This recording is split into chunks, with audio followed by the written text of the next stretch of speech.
Hear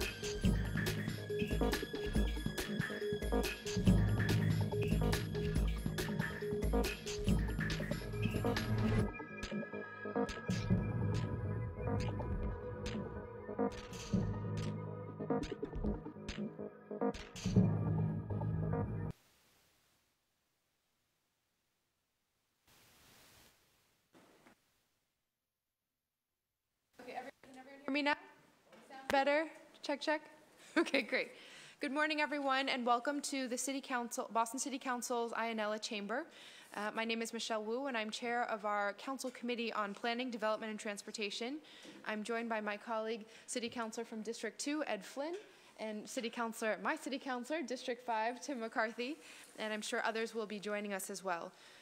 Today, we are here to have our hearing on docket number 0291, hearing on flooding in the city of Boston. We're joined by a number of panelists, so I want to, give everyone a quick reminder that this is a public hearing being recorded and live streamed, which will be rebroadcast on Comcast Channel 8, RCN Channel 82, and Verizon 1964, as well as on the City of Boston website.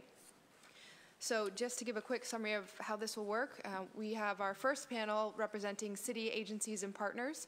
I'm going to stick to a hard cutoff at 11:45, including Q&A from councilors, and then we'll take probably about 10-15 minutes of public testimony at that point, then move on to a panel of experts, including representatives from the Boston Society of Architects, UMass Boston, and the Department of Management, and the Center for Urban Watershed Resilience. Again, take a few minutes of public testimony after them. And then for our final panel on sort of activism and community leaders, we'll have representatives from Harbor Keepers, Conservation Law Foundation, and the Green Ribbon Commission. So do any of my colleagues have an opening statement to start? Would you like to say anything? Oh, and we're joined as well by my colleague and partner on many of these issues, District 6 City Councilor Matt O'Malley. So I'll just hand it over then to our city partners. Each of you, we'll start with Allison and kind of move on down, but if you could introduce yourself as well as your residents for the record, and then feel free to give your statements. Hi all. Yeah, when it turns red, you're on, so just wait 1 second. Great. Hi all, my name is Allison Brizius. I am the Director of Climate and Environmental Planning for the City of Boston and a resident of East Boston. Councilors Wu, O'Malley, Flynn, and McCarthy, thank you for the opportunity to talk to you today concerning docket number 291 regarding flooding in the City of Boston. We have numerous efforts underway to address the challenges of climate change faced by the City of Boston, including sea level rise and coastal flooding. My colleague from the Boston Planning and Development Agency and I will highlight several of them for you here today. As we have seen in recent months, Boston residents are already affected by extreme rain, snow, flooding, and increased heat. With climate change, these trends will likely continue. Following each event, each major event, we go through a thorough analysis of what went well and where improvements can be made. And similarly, after the events in January, we launched this process focusing on analysis of flooding and how we responded. So we are better prepared for the next events in the near term. We're also taking steps to ensure that we're preparing the city for the future impacts of climate change. In December 2016, the city published Climate Ready Boston, a comprehensive report that addressed the city's vulnerabilities and outlined the steps the city must take to address the effects of climate change. The report was developed in collaboration with the Boston Green Ribbon Commission and produced by a team that included local climate scientists and experienced engineers, planners, and designers. Climate Ready Boston updates the projections of how much our climate will change and identifies where we're most vulnerable and proposes steps for becoming more resilient to the challenges ahead. The report recommends that we adopt a layered approach to resilience, that we plan and design protected shorelines, resilient infrastructure, resilient new development, and adapted buildings. Climate resiliency is an integral part of all of our major planning efforts, including Imagine Boston 2030, Go Boston 2030, and Resilient Boston.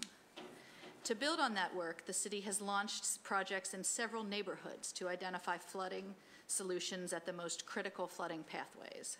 Projects are currently underway in East Boston, Charlestown, South Boston, and Dorchester to address how to modify our shoreline to protect the city from current and future flood risks. In the fall of 2017, the city completed coastal resilience solutions for East Boston and Charlestown. With the release of this first neighborhood resilience report, Mayor Walsh announced initial resiliency measures to protect East Boston and Charlestown from current and future flooding. These projects, installing a deployable flood wall in the East Boston Greenway and elevating a section of Main Street in Charlestown, can block likely pathways for current flood risks.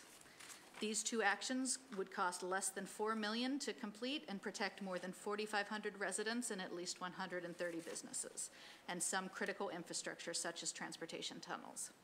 More extensive measures outlined can be built and expanded over time. In the fall of 2017, the city also initiated the Climate Ready South Boston project.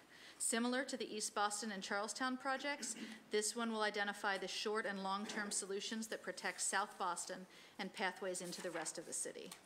We expect the report to be completed later this year. The city also recently launched the Moakley Park Vision and Planning process, which will integrate coastal and stormwater flood protection considerations into the park's updated plan. We expect to begin a similar study on downtown and the North End in the near future. Coordination is a critical component of these activities. So involved in all of these efforts are our colleagues at Boston Water and Sewer Commission, the Boston Planning and Development Agency, the MBTA, our partners at the state, the Boston Green Ribbon Commission, local universities, and other organizations. We are also getting input from local businesses, residents, and other members of the community. As part of Climate Ready Boston and the neighborhood planning processes, we have hosted open houses, conducted community-wide surveys, and focus groups. We have received valuable input from hundreds of community members on their priorities for design and evaluation criteria and feedback on initial options for proposed solutions. We'll have another open house for the Moakley Park Visioning on April 11th. My colleague from the Boston Planning and Development Agency will now speak to resilient development and adapted buildings. Thank you for the opportunity to be here today, and I'd be happy to answer any questions. Thank you, Allison. We'll go to Rich and then questions. Thank you, Councilor Wu, Councilors O'Malley and Flynn. My name is Richard McGinnis. I'm Deputy Director for Climate Change and Environmental Planning from the Boston Planning and Development Agency. This is a new team at the BPDA that focuses exclusively on climate change under the Planning Department. As the owner of numerous waterfront properties, the BPDA reports unprecedented flooding in the January and March storms, including flooding of streets in Harbor Walk and the Charlestown Navy Yard, Long and Central Wharves, and the Flynn Marine Park. While minimal damage was reported, the inconvenience of limited access due to road closures and other closures is an impact on businesses and how people get along the waterfront. We are coordinating with the Office of Emergency Management and how to respond to track these type of flooding events and how to respond to these flooding events. In the 22 years I've worked for the city on waterfront planning, I see the sense of urgency in various actions that the city is delivering. In less than a year, we've made climate resiliency essential to all of our planning efforts, including Imagine Boston 2030. We've updated Boston Zoning Codes Article 25 and 37, where developments must demonstrate resilience to sea level rise and other impacts to climate change. Projects are thoroughly analyzed by the city's interagency Green Building Committee. Suffolk Downs, a project in East Boston. I think it's your signal to speak a little louder, Rich. Suffolk Downs. Carrie's working from the back. Just continue, it'll be great. Suffolk Downs, a project in East Boston, will elevate its entire project site 40 inches to address sea level rise and projected sea level rise by 2070 to 2100. GE is retrofitting as part of their headquarters project along the Four Point Channel, a historic wharf building to be protected from a 500-year storm event. Seaport Square development in South Boston waterfront, their new buildings will be designed to be resilient to 40-inch sea level rise as well. I just want to note that Massachusetts is #1 nationally with LEED buildings in 2017. The majority of this 2.5 million square feet is within the city of Boston, an example of how we're prodding the development community along to reflect climate change. The disposition of city properties through requests for proposals now require proposals to plan and design for climate change. Other planning initiatives underway where we're addressing climate change include the downtown waterfront municipal harbor planning area, Dudley Square, Glover's Corner, and Andrews Square. Our actions are guided by the most accurate flood modeling available. The City of Boston have made deliberate steps to understand more about our vulnerability to flooding, coastal storms, and sea level rise. In 2014, the city appealed the preliminary flood insurance rate maps for Boston based on an independent analysis. Our appeal was based on significant errors and inconsistencies in FEMA's mapping and flood study approach. We also used the appeal period as an opportunity to conduct more detailed and accurate hydrodynamic flood modeling for Boston Harbor for wave setup, so the amount of duration of wave action in flooding within Boston and its waterfront neighborhoods. The city prevailed in the FEMA appeal process and benefits from accurate flood modeling and mapping. Our modeling and projections for sea level rise are consistent with other state agencies, including MassDOT. We're actually using their Boston Harbor flood risk model. So not only is the city planning for our certain projections of sea level rise, state agencies are projecting for that same kind of risk analysis, so that there's concurrence and consistencies in what we're doing. Massport has flood-proofing design guidance for all of their projects and their facilities, including the airport and their port facilities. Consistent with Governor Baker's Executive Order 569, Eversource just recently completed a substation in the Raymond L. Flynn Marine Park. A $131 million substation is on a 25,000 square foot concrete and steel platform that's built 15 feet above ground to withstand the worst storms and tidal surges.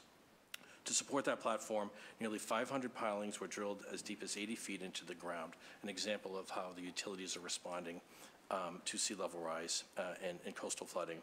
Our observations are new buildings that are being built along the waterfront are resilient, but they're islands of resiliency.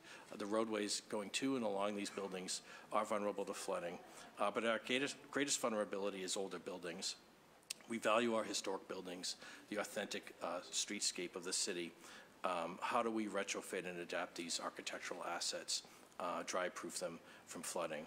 We are reviewing zoning mechanisms to address new growth, but also retrofitting these buildings through vulnerable neighborhoods and to implement district-scale solutions. So the mechanisms that Allison just mentioned, we would like to capture through zoning overlays as well. Most likely, our first zoning approach will be through an overlay district where we've mapped out the 40-inch sea level rise for the city of Boston. That will act as an overlay district, and we'll start building in requirements for new development and retrofitting existing buildings.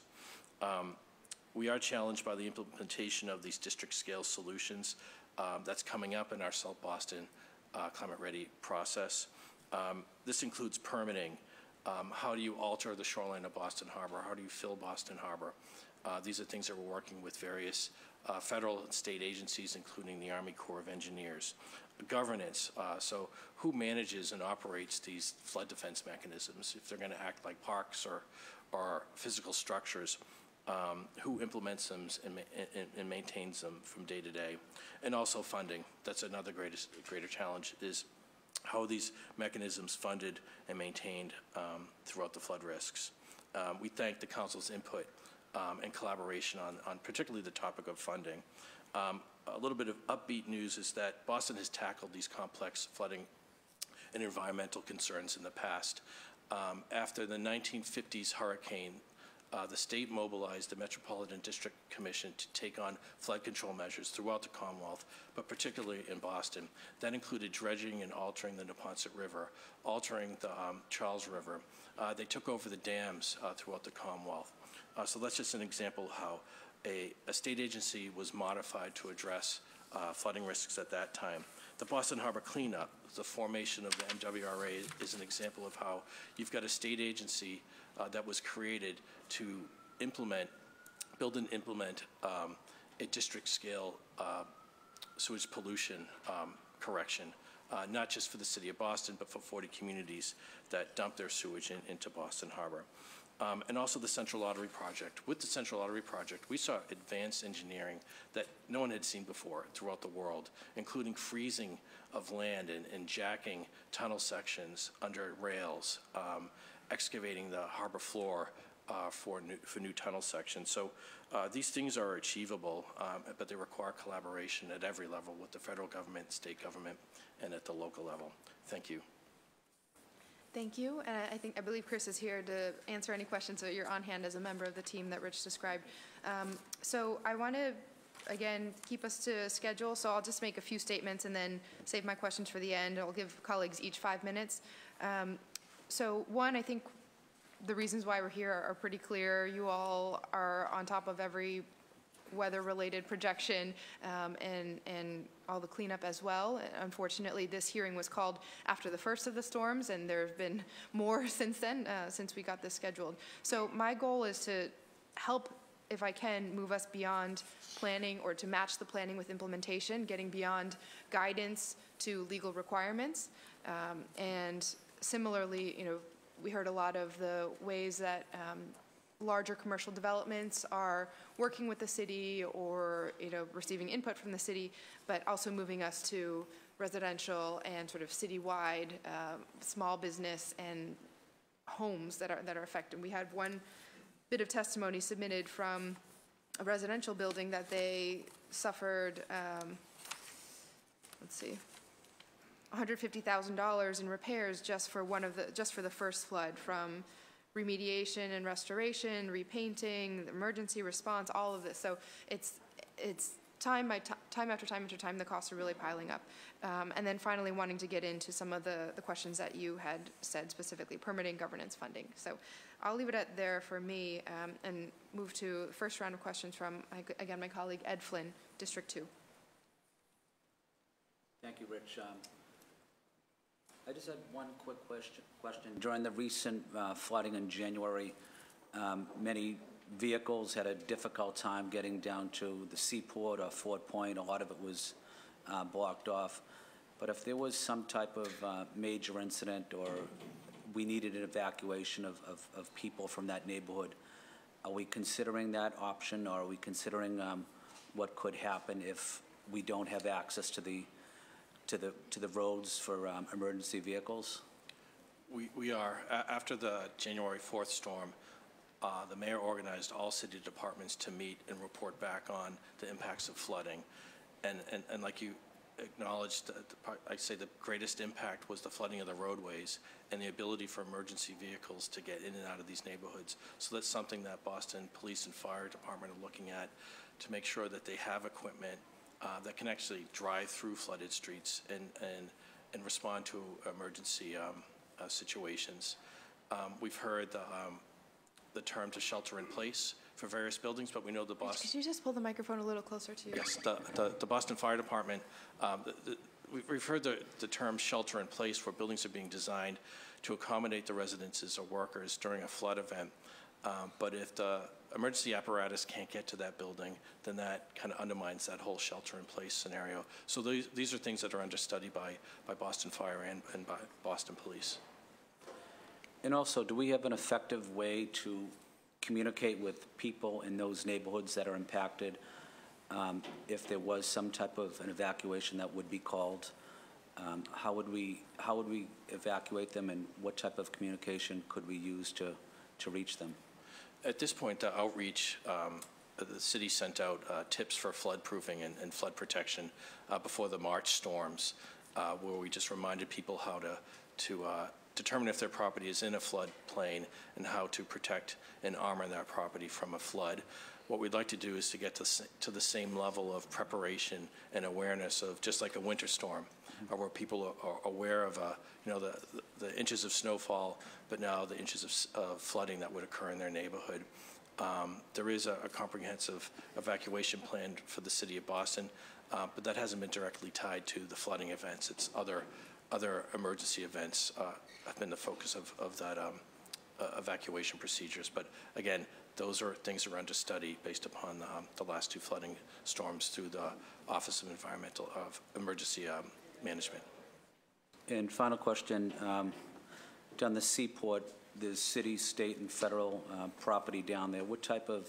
How's the communication going between federal, state, and city?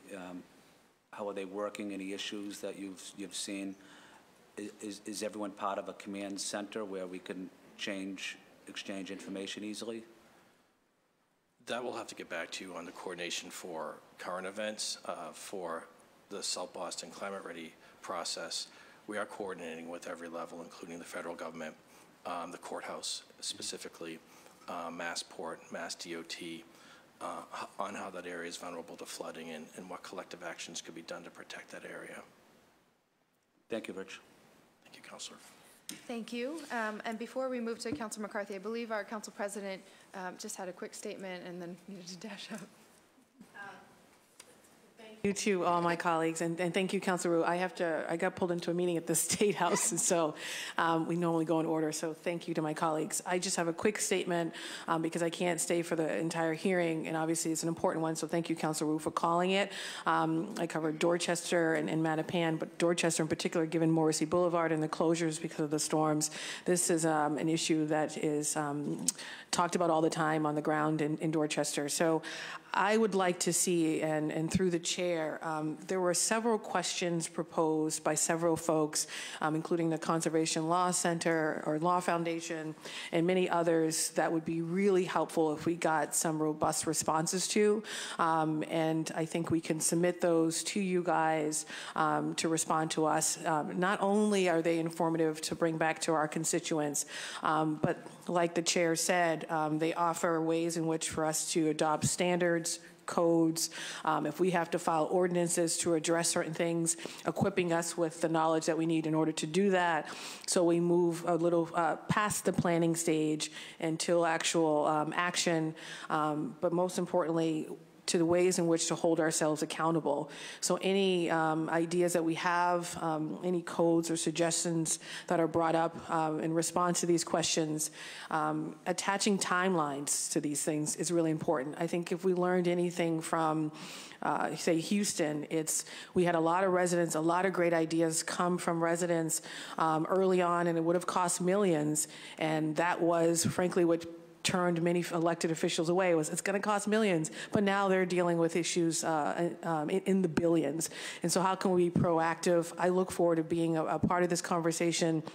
I want to thank Councilor Wu and Councilor O'Malley for his leadership in this regard as well. Look forward to working with each and every one of you, and thank you again to my colleagues for taking me out of order. Thank you, Councilor Campbell, and I'll work on compiling all of our questions and we'll figure out the best point of contact. Thank you. Councilor McCarthy.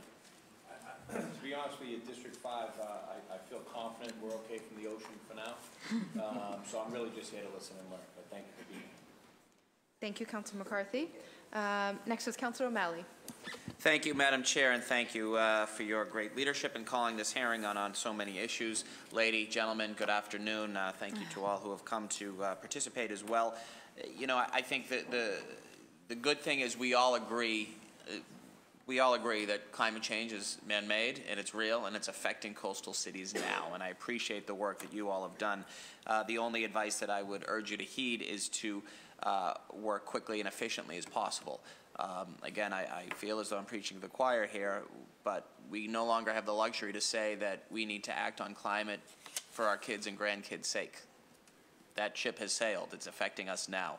We've seen it. We saw I will say 3.5 since the last nor'easter sort of petered out by the time it got to us, but 3 nor'easters in a 3 or 4 week period. We saw the United States had 3 Cat 4 hurricanes hit in the month of September, August into September, in a 4 week period. We have never had more than one hit the continental United States in the same year. And we have also been lucky in this city. Despite the fact that we are a coastal city, we have seen some terrible flooding, but, you know, had Superstorm Sandy, which was 6 years ago, had that occurred 5 or 6 hours earlier or later, it would have devastated South Boston and the South Boston waterfront and East Boston. So everything we can do to address this proactively, we ought to be doing, and obviously you have my commitment to continue to push effective and aggressive policies that will address with our greenhouse gas emissions as a city, as well as the funding that it needs. This will take money and it will cost money, but you know, it will prevent significant costs later down the road. So I had a couple questions on some grants that came through the Environment and Sustainability Committee that addressed this. One was, and Allison, I think it was when you had first joined the city, you participated in one on sort of green-gray infrastructure we did last year.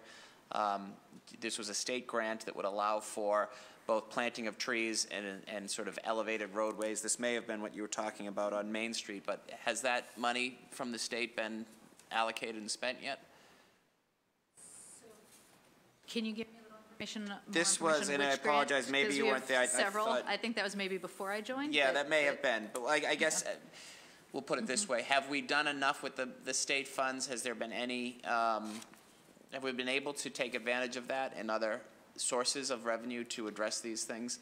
I will get you offline. I don't know it off the top of my hand the docket number on this green and gray infrastructure. And I'll get back to you call. on the specific details of that one. But we take advantage of a variety of funding sources when we're looking to fund these resilience solutions, including grants from the Barr Foundation, from the Office of Coastal Zone Management at the state has been integrated in, if that's what you're referring to. I think that was it, yeah. Yeah, that was a key component of one of our earlier reports, and then obviously the capital budget.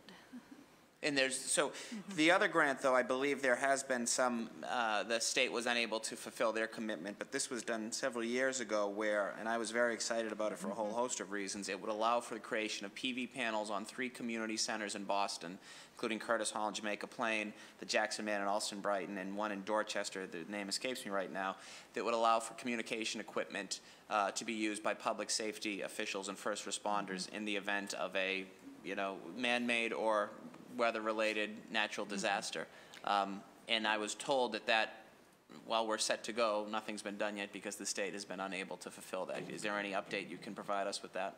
I can get back to you with details on that. Okay. I'll look into that Rich, for you. you're nodding your head. I think you may have been involved in that as well. Yeah, we'll have to get back to you on that. Okay, that's great. And then with, it's been somewhat of a joke, but you drive around the city, you see these blue evacuation route signs, and they're sort of pointing to Dedham if you're in West Roxbury, or Milton if you're in Dorchester, or Cambridge if you're downtown. What are those? And is there a plan in terms of, the need to evacuate, particularly those who are closer to the water? What is the purpose of those evacuation route blue signs?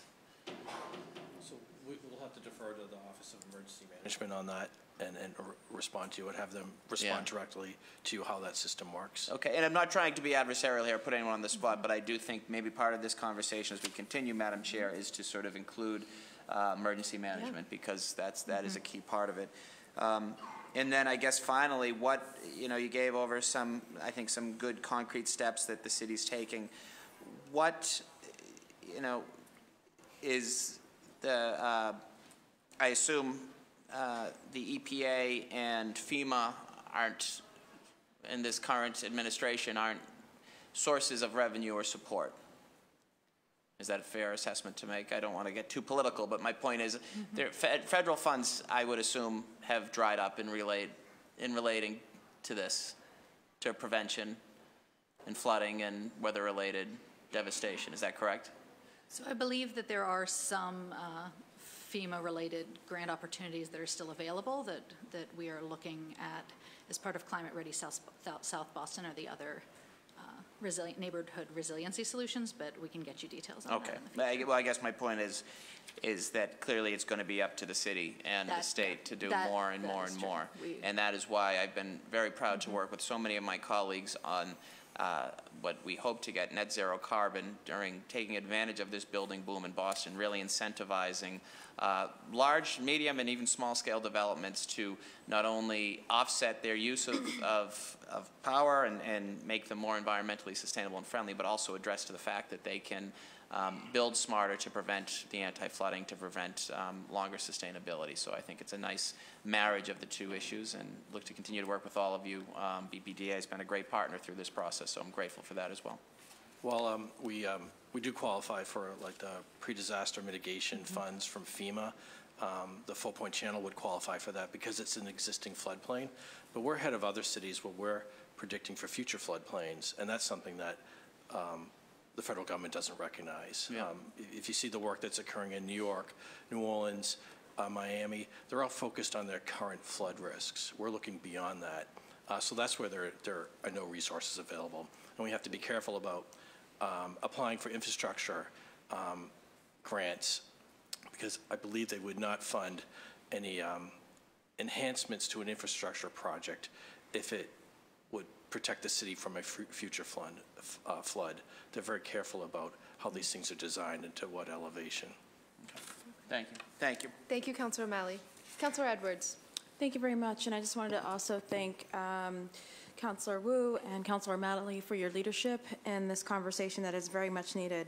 I have the pleasure and honor to represent the district with the most waterfront in Boston, and so the flooding hit all three areas that I represent, Charlestown, East Boston, and the North End. And so what I wanted to do is first ask some general questions about the administration and then get down to certain parts and responses to within the neighborhoods. Just wanted to touch on some general questions. I understand the city is exploring the zoning overlays, and I really appreciate you brought them up already. And I was just curious, in that conversation, how we can involve the broader community in developing those standards. So we are looking at an overlay district to implement guidance in this future floodplain that we've mapped out. The map is live. It is a regulatory document in that it's associated with the Article 37 checklist. So any projects currently that are 50,000 square feet or greater that go through the Article 37 review have to respond on how their project can be protected from those flood elevations at later times. For us to implement a zoning overlay district, we'd have to go through a public process, which involves all the communities that would apply to, which is pretty much every neighborhood along Boston Harbor. So there would be a series of public hearings that would need to be approved by the BPDA board and a public hearing at the zoning commission. Right now, we're just looking at the structure of how this overlay district or whatever zoning mechanism, how it would work, how it would respond to the underlying zoning. So these things are under kind of internal discussion, but will require a public process for input. Well, again, I would just echo what Councilor O'Malley said. It's time is of the essence, and I really appreciate your leadership already in that area. And before I continue, I do know the amount of work that you've put in terms of climate ready Boston, and I wanted to acknowledge that and to thank you for that work and helping us to get as prepared as possible. I have another question, and I believe Councillor Flynn talked a little bit about the communication between the city and the federal government. And as I understand it, FEMA operates a voluntary program known as the Community Rating System. This allows communities to earn credits for resiliency measures and reduce insurance premiums for residents. And so Cambridge and Quincy, I believe, participate in this program. Boston, as of today, does not. And I would love for us to one day. Does Boston intend to be part of that? Is there a process starting? Yes, that is a goal that we are pursuing. It is a goal that was outlined as part of the Climate Ready Boston strategy. The first steps of that process involve a site visit from FEMA, and they are understandably distracted, one would say, with high priorities in other areas. So we're eagerly awaiting that visit. Thank you. So I assume then you'll let us know when they come Absolutely. in. But it is with you agree to the goal then of us being able to be be involved in the community rating system to help us save money on our insurance program, but also, okay, great. So you had mentioned, or I think Councilor O'Malley touched on the fact that there has been a retreat or abdication of the role of the federal government in helping cities or our waterfronts. And I was just curious if you can ballpark what you think the city of Boston needs in its budget to prepare for flooding, since we're in budget season. Could you be a little more specific? What flooding by when? Well, in order to be and keep schedule with your Boston climate ready schedule this year, or add to that with the flooding that's happened so far in order to prevent the level of flooding that we had this year. What do you think we would need in terms of a budget? So I don't have a specific number for you. I can refer you to the Climate Ready East Boston and Charlestown report, which is our first assessment. That report lays out estimated costs and priorities by what actions need to be taken by what time to assure what level of protection for those initial pathways in those neighborhoods. And we're under process with the South Boston and Seaport report. That is likely to be a higher level of money needed over the long term from initial estimates. And we are pursuing the Moakley Park and then downtown North End in series. So once we have all those numbers, I can give you a good number, but. We'll be out of budget season then. Exactly. Okay, well, thank you. I'll definitely look at those reports. Yeah. That'll help guide at least part of the districts. I think you mentioned it actually, the Greenway Business District has actually formed kind of a support or been formed to support continued stewardship in the area. And I was curious, having the waterfront area, could we use a similar structure to support resiliency on the waterfront?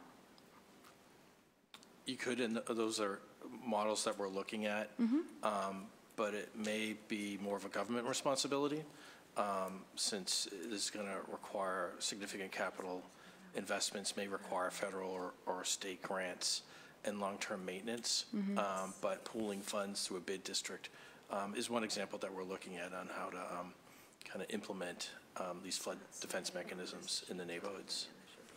And I don't know, I was just curious about and thank you. I think that makes sense. We're going to have to look at different pools of money, but I appreciate your comment that we don't want to make the burden be on private citizens to help prepare the city of Boston. I agree with that. So just in terms of upcoming legislation from the administration, does the administration anticipate filing any flood protection or any legislation regarding that?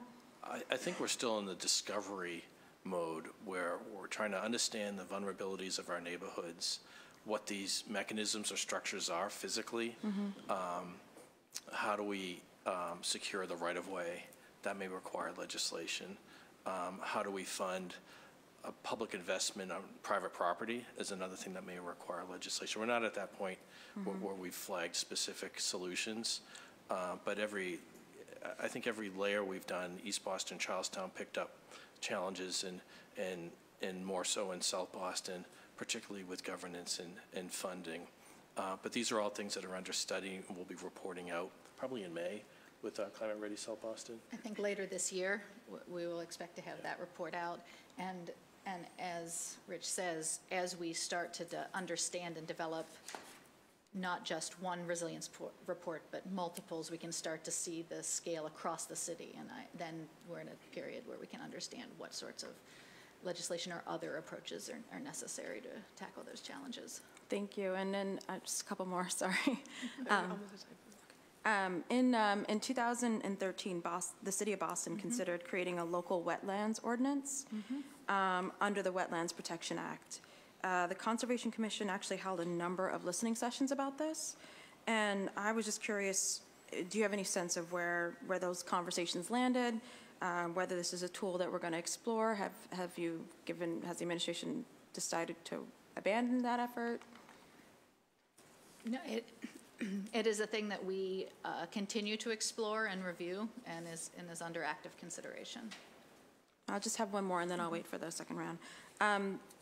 Does the administration have a position on state policy currently pending in the State House, such as legislation to form a climate adaptation and management plan, or the government's environmental bond bill? It is a thing that we are again discussing with our partners at the state, and we're very interested in the direction it's going. Thank you. I'll just wait for the second round. So let me just intersperse two and then hand it back. And I know we want to get to a panel of public testimony. So just following the similar line of questioning, the BPDA currently has a resiliency checklist that is guidance, and you referred to that. How much of that is mandatory or could be made mandatory pretty immediately? Right now, through the checklist, projects have to demonstrate how they're thinking about climate change, resilient to sea level rise and future sea level rise. The checklist is reviewed by an interagency green building committee made up of the Environment Department, ISD, and the BPDA. The projects can't receive building permits until they've satisfactorily completed the document and responded to input. We see right now we're pushing the private sector to think about engineering and design solutions to respond to climate change and future projections. We're gathering recommendations and ways to implement these things that will eventually become requirements. So right now it's more of understanding what's out there for opportunities to create better developments, but we are picking up these ideas that will eventually become part of a zoning requirement, perhaps building code or through zoning. So right now, they're just required to give an answer, but how often are they sent back to revise that to meet a certain standard? I think it's a give and take for every project, that it's not just static. They submit something that they're satisfied. Okay. IGBC meets weekly to review these projects. And are there a certain set of standards that you refer to? Is it kind of comparable to a certain level of lead, or what are the metrics by which or what are the sort of accountability metrics? So there are two pieces. There's the Article 37 requires a building to be LEED certifiable, which At silver, or what's certifiable currently, which is just the baseline level, see. and we encourage all buildings to achieve as high a level as possible. The checklist is a secondary document, and that is where the resiliency guidelines come into play. okay, but still, but no, I mean, is there any teeth to them or not? So Article 37 and Article 80 require certifiability. There is, within the Article 80 process, forgive me if correct me, please, if I'm speaking out of turn, is always a subject of active debate and negotiation, but in terms of making things specific, building-specific requirements, that's a conversation we continue to have with our partners at the state about building code. Okay. And then would you all be in support of a city ordinance that would impose requirements for any city-funded or publicly owned development, co-development to meet a certain level of resiliency standards, either passive house for residential units or something like that? I think we'd be open to that and interested in the discussion. Okay. We also have to balance our goals for more affordable housing as well, so kind of balancing those kind of financial needs on both categories. Okay, great, thank you. Councilor Edwards, do you want to wrap up? Yeah, I had a couple more questions. Specifically, as additional buildings are adding, new buildings are being built, and I guess we're having a very baseline standard for LEED, some of them, or a majority of them, are still adding to our carbon footprint, and I was just curious, with our goal towards being carbon-free, how are you compensating when the new development is adding to our carbon footprint? Where are you compensating it someplace else?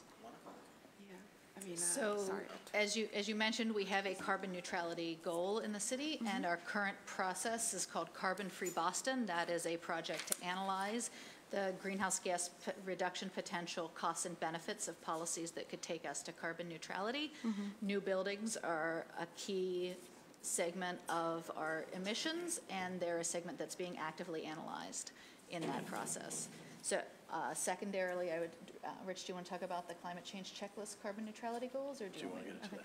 We also have, in the revised climate change checklist, we have a new component to the checklist which asks new buildings to identify how they plan to contribute to our carbon reduction and neutrality goals.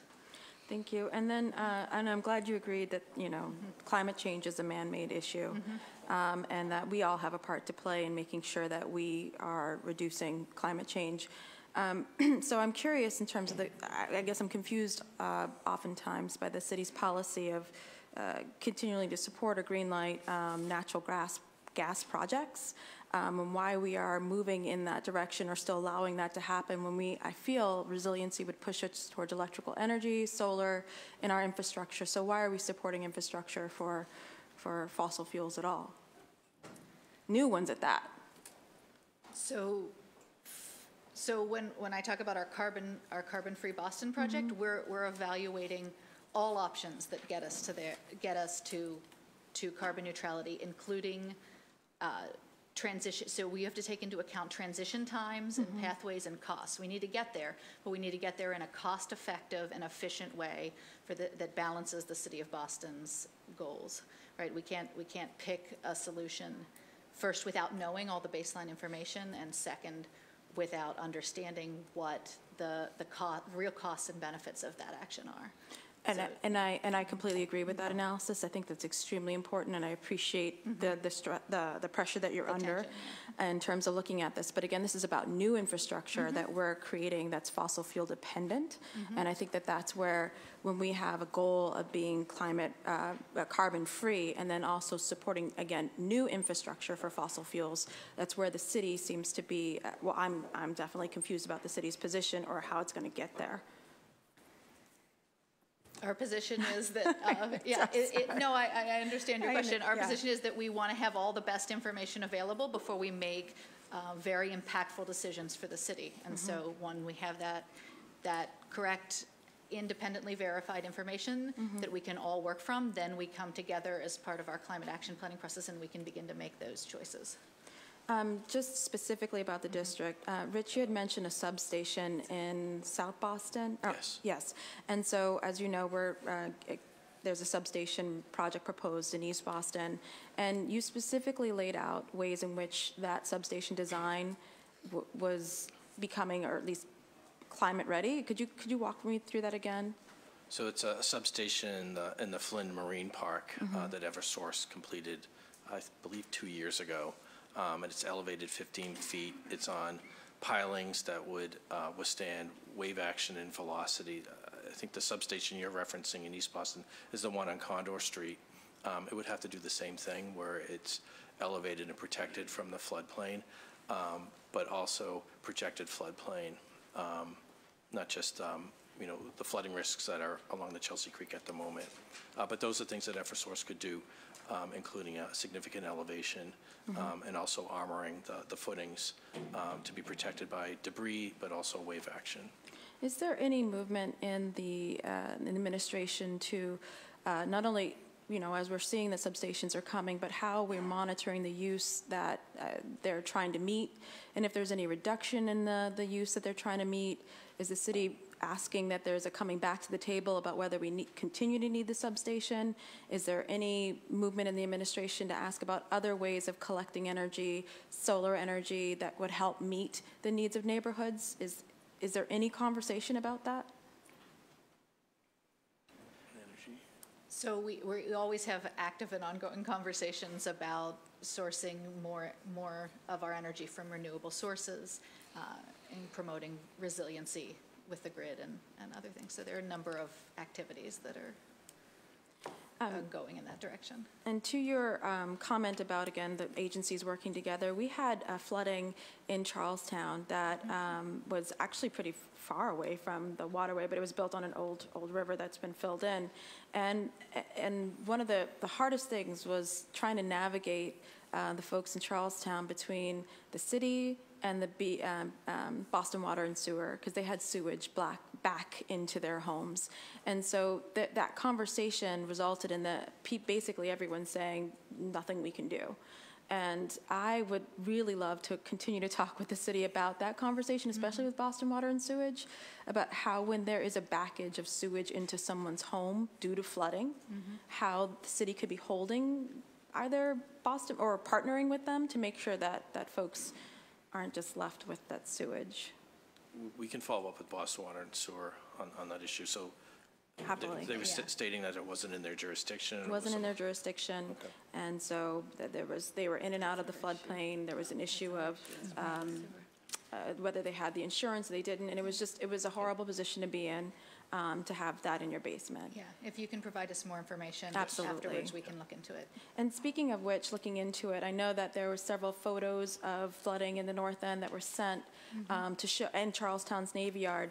And just tell me through that process. So when we do give you that information about, where the flooding happened and here's the pictures and this is what happened, what does the city do? We've mapped out the areas that have flooded. We're overlaying it. The areas that did flood are within the floodplain, so the buildings that have been impacted qualify for flood insurance, but also assistance. But we're really just understanding where the flooding occurred and what the impact was. Did it get beyond the flood elevation of the building? So we've asked the neighborhood groups to provide us these details as we just chronicle the impacts and kind of next level of response. And my final question is about again, in East Boston, and I really appreciate you bringing up Suffolk Downs and the new development. And you had mentioned several ways in which they're already planning for to be climate ready, or was it just to be flood ready? They're proposing an elevation of at least 40 inches. So they're not in the current floodplain where the buildings are proposed, but this would address the future flooding risks. So elevating the entire profile of that development site by 40 inches to be protected, but we're also pushing them to look at off-site mitigation efforts that not only protect their project, but the neighborhood. They're relying on the Blue Line for, a big mode of their transportation, and that Blue Line station in an area of track is vulnerable now to flooding. So it's possible that that's part of their requirements for an off-site solution, is to assist with elevating the rail bed or making improvements to their transportation infrastructure, not just for their site, but for the neighborhood. And also, I think this is a wonderful opportunity for the city to take leadership as we're building a brand new section of a neighborhood to really implement the passive house or net zero standards from the ground up, and the construction materials that we use to really look at, and as Councilor Wu was alluding to, our standards, and actually enforce how we actually can enforce those standards on new development as well. I think couldn't think of a better opportunity. Thank you. So. Thank you, Councilor Edwards. Councilor O'Malley, you had a couple follow-ups? Just very briefly, thank you, Madam Chair, and thank you all again.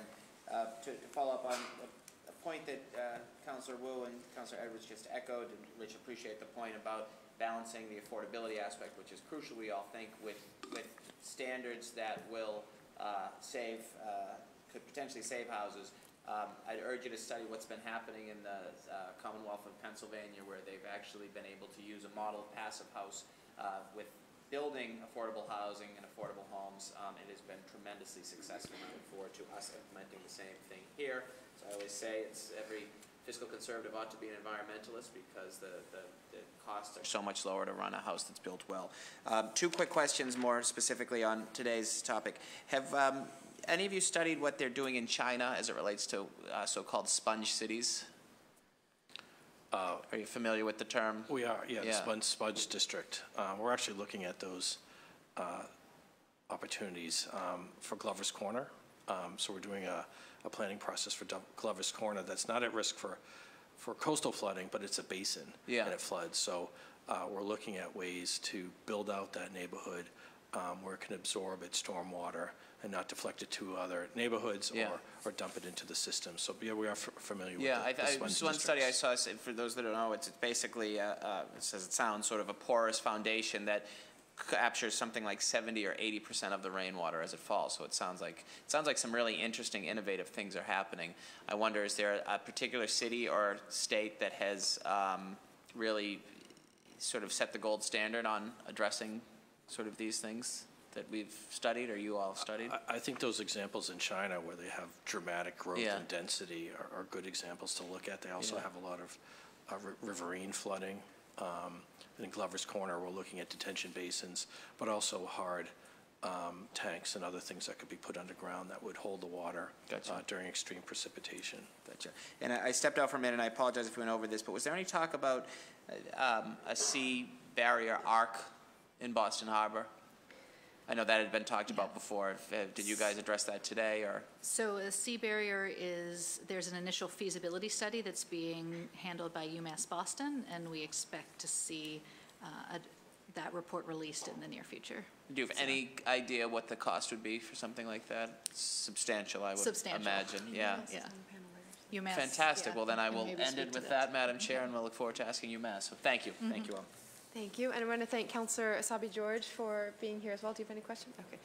So thank you to our panelists. Feel free to stay in the audience if you have a chance. I'm going to take a few minutes of public testimony before we move to our second panel, but thank you for your time. Thank you, Councilor. Thank you.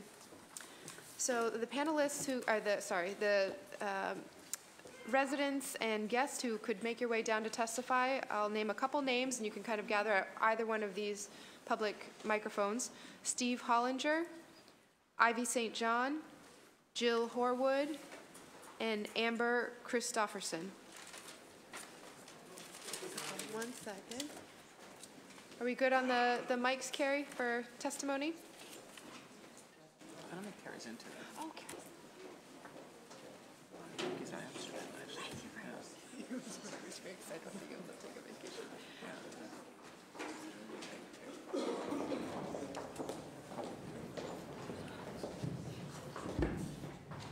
Hi, Eddie. Hey, Matt. How are you, bud? Busy Saturday, yesterday. Okay, Steve, try now. Okay, testing? Perfect. Okay. Could you Thank you. introduce yourself and your address for the record, and then we'll ask everyone to keep to 2 minutes of testimony or below. My name is Steve Hollinger. I'm a 27-year resident of the Fort Point neighborhood of Boston, South Boston. Thank you for having me. My testimony should be 2 minutes and 15 seconds. I timed. I just want to say one thing, a little bit of pushback on what the BPDA said. Resilience in new construction isn't pushing floodwater from one project to existing buildings. Resilience, in other words, you just can't put a building on a mountain because the floodwater and the stormwater end up flowing into existing buildings. You need to understand impermeable surfaces that can absorb floodwaters. You need to understand storage of floodwater, including in the drainage system. There are a lot of issues involved with solving those problems, and some of those are solved without a lot of money, but they require a lot of will. So just saying you're going to put Suffolk Downs on a mountain is not going to solve anything for all the homeowners who are going to be dealing with floodwaters coming off of that. And let me just run through my testimony very quickly. In 2000, just one anecdote. In 2004, the EPA published a study called Climate's Long-Term Impacts on Metro Boston. That was 2004.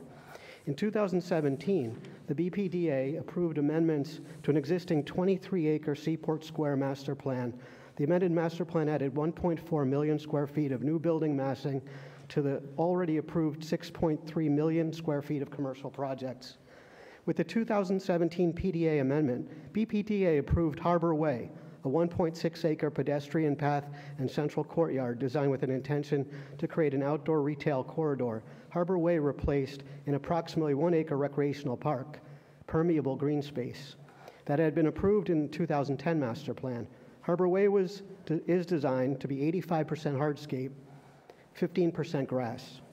Harbor Way is one example of countless acres of seaport hardscape surfaces approved within the past decade during BPDA approvals of and amendments to multi-acre master plans. Floodwaters and stormwaters flowing along acres of newly constructed private and public streets, sidewalks, hardscape surfaces, and other impermeable public realm elements of the Seaport District will inevitably impact the district's older buildings, including privately owned buildings in the Fort Point neighborhood. Fort Point may be among Boston's first neighborhoods to be lost to sea level rise, not only due to inaction on identified options for remediation, but also as a result of inattention to public realm planning of large master plans in the geographical area. Much of the flooding experience within Fort Point's inland properties is not arriving from water breaching the channel seawall. Floodwater is rising from Fort Point's drains, both publicly and privately owned. The net total water in Fort Point includes seawater, currently from storm surge, and storm water runoff unable to drain. No plans for addressing backflow within 139 public and private outfalls have been presented as a long-term or early action option by BDA or Greenovate as of March 2018. So I would suggest you not just prioritize new construction, you look at existing communities, residents, and plan accordingly. Thanks for your time. I have a copy of longer testimony for you. Perfect. Thank you. Thank you, Steve. Ivy. Somewhere my glasses got lost over there, so I think I'm far enough away I can read this. Councilor O'Malley and Flynn, Edwards and McCarthy, I will email you. I'll look up your emails on the city website and email you what I'm saying here. Thank you for this opportunity to address you.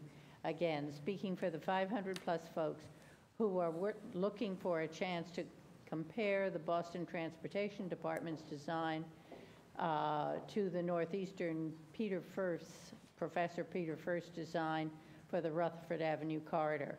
The city's design features a rebuild of the two underpasses currently in place in Charlestown. The current underpass at Sullivan Square floods with regularity, and with rising sea levels, Rutherford Avenue underpass will be at risk too, because the avenue, as Councilor Edwards pointed out, is on filled land over the old Millers River and the old Middlesex Canal going from Charlestown to Lowell.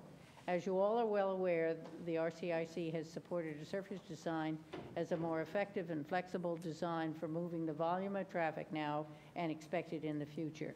We have done so in part because underpasses are expensive to build. However, we understand, wait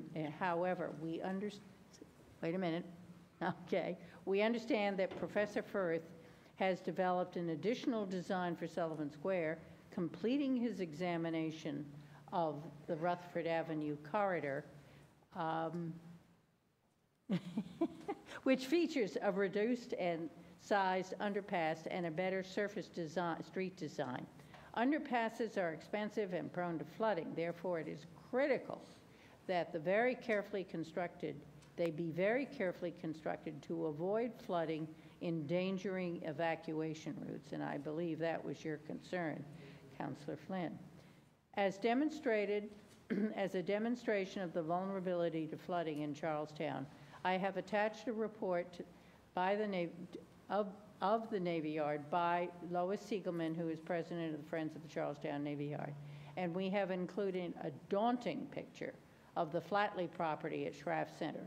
The Flatley property picture demonstrates clearly the need for the Boston Water and Sewer Commission and the Department of Public Works to appoint skilled civil engineers who can provide advice and counsel on strategies to prevent or mitigate such conditions.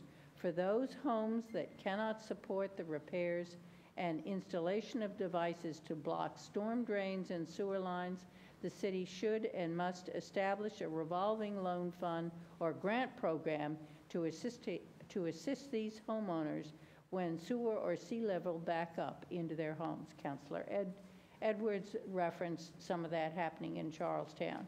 It is not acceptable, absolutely not acceptable, for the Boston Water and Sewer Commission to say, we can do nothing here. This is not our responsibility.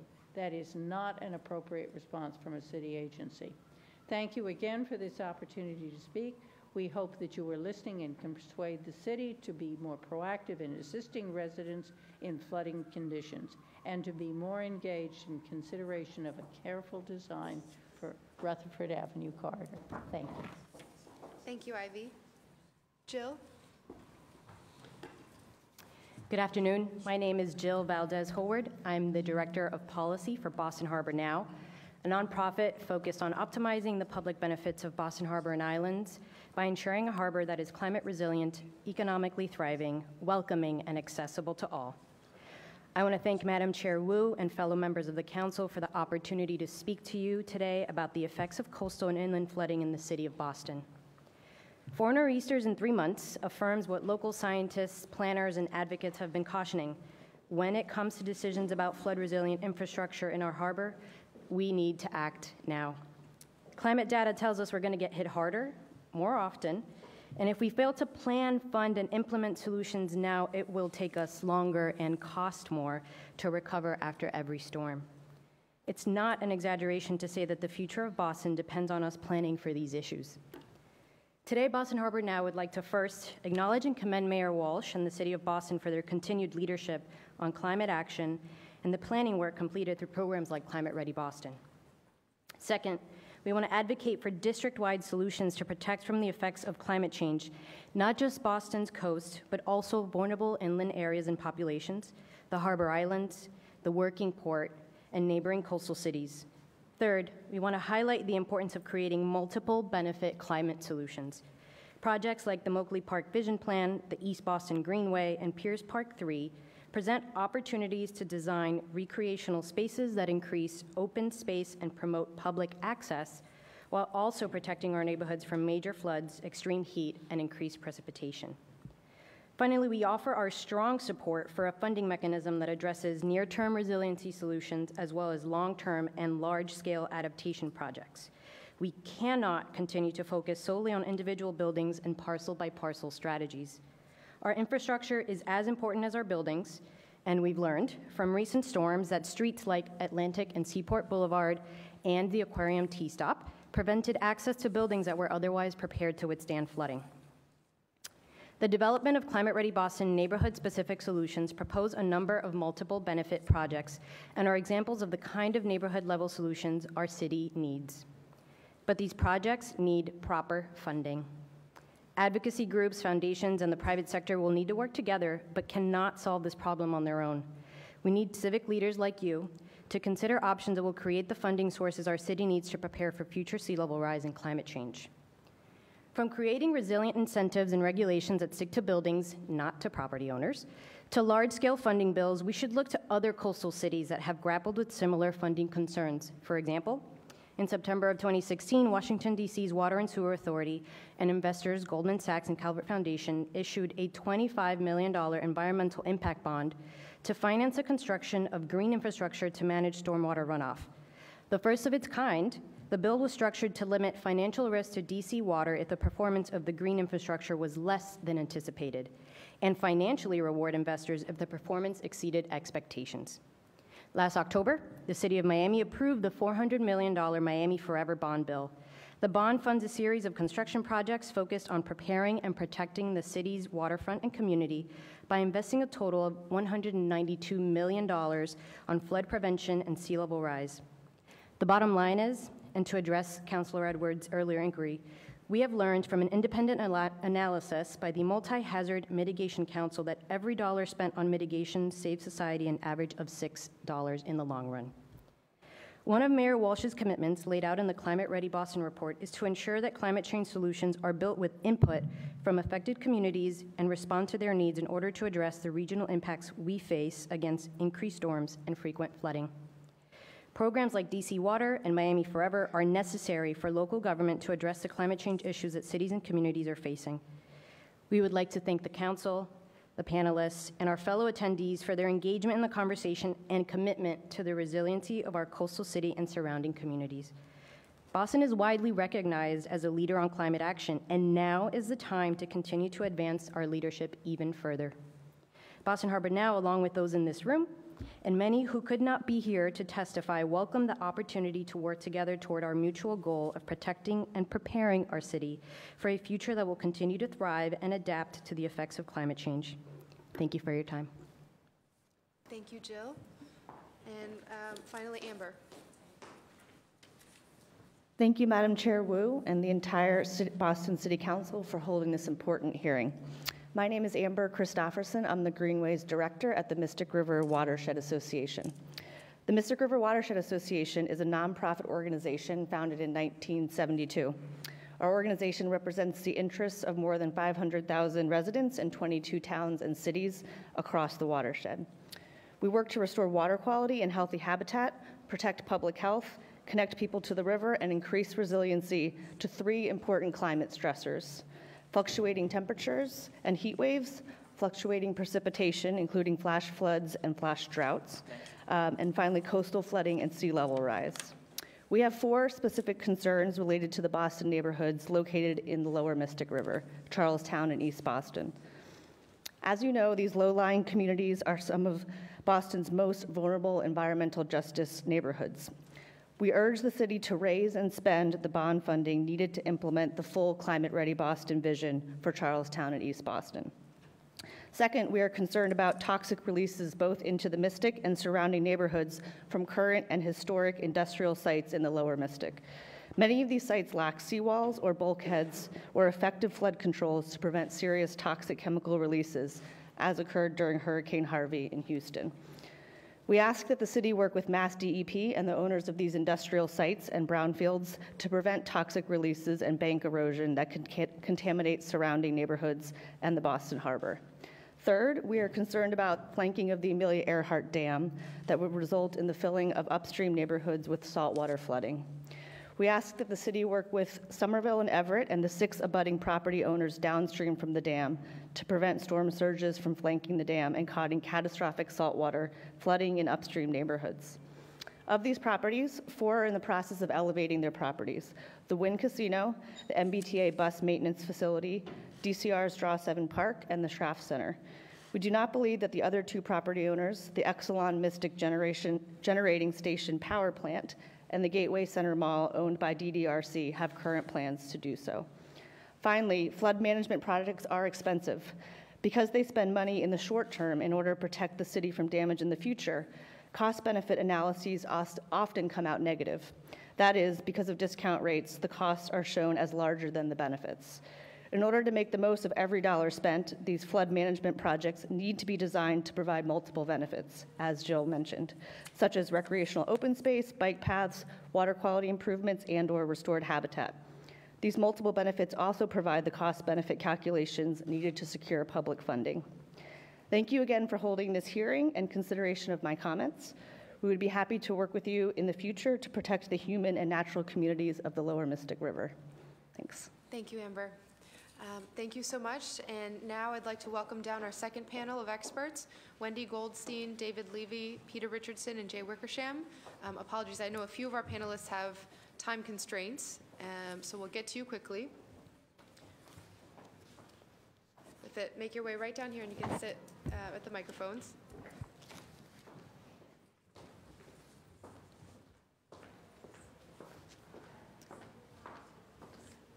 And I believe, Wendy, you have to leave shortly, right? And was there another? David has, okay. So again, apologies. Our charge from our council president is to make sure that we're interspersing testimony from the public throughout, so folks aren't waiting 3 hours until the end. So I appreciate your patience.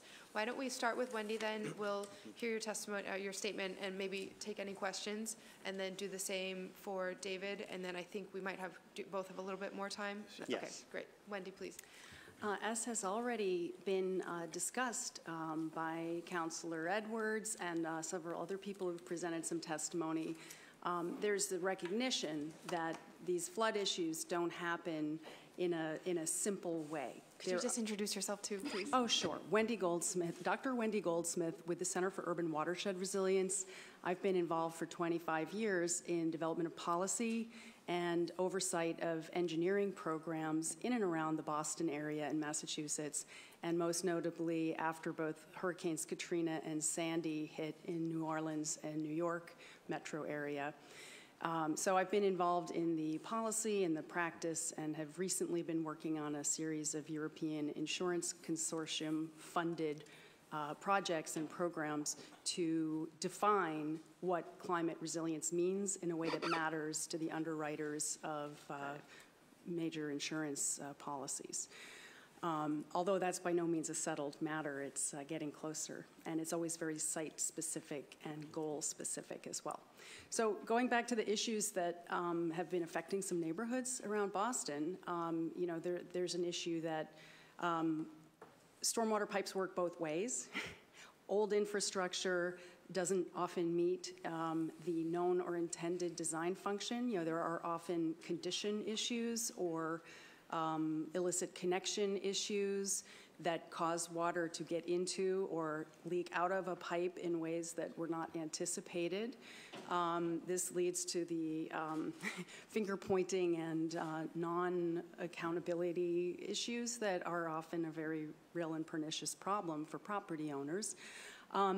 I want to suggest that some of the bolder, more comprehensive issues that have been on the table for many years in Boston, while I'm not a fan that somehow a barrier is the be-all and end-all system, doing anything less than a comprehensive type of system, usually one that consists of multiple lines of defense and multiple redundant strategies, those are what work out best. That's, for instance, what the $14 billion federally funded program for Greater New Orleans used, a green and gray infrastructure-oriented program that cost the $14+ billion, and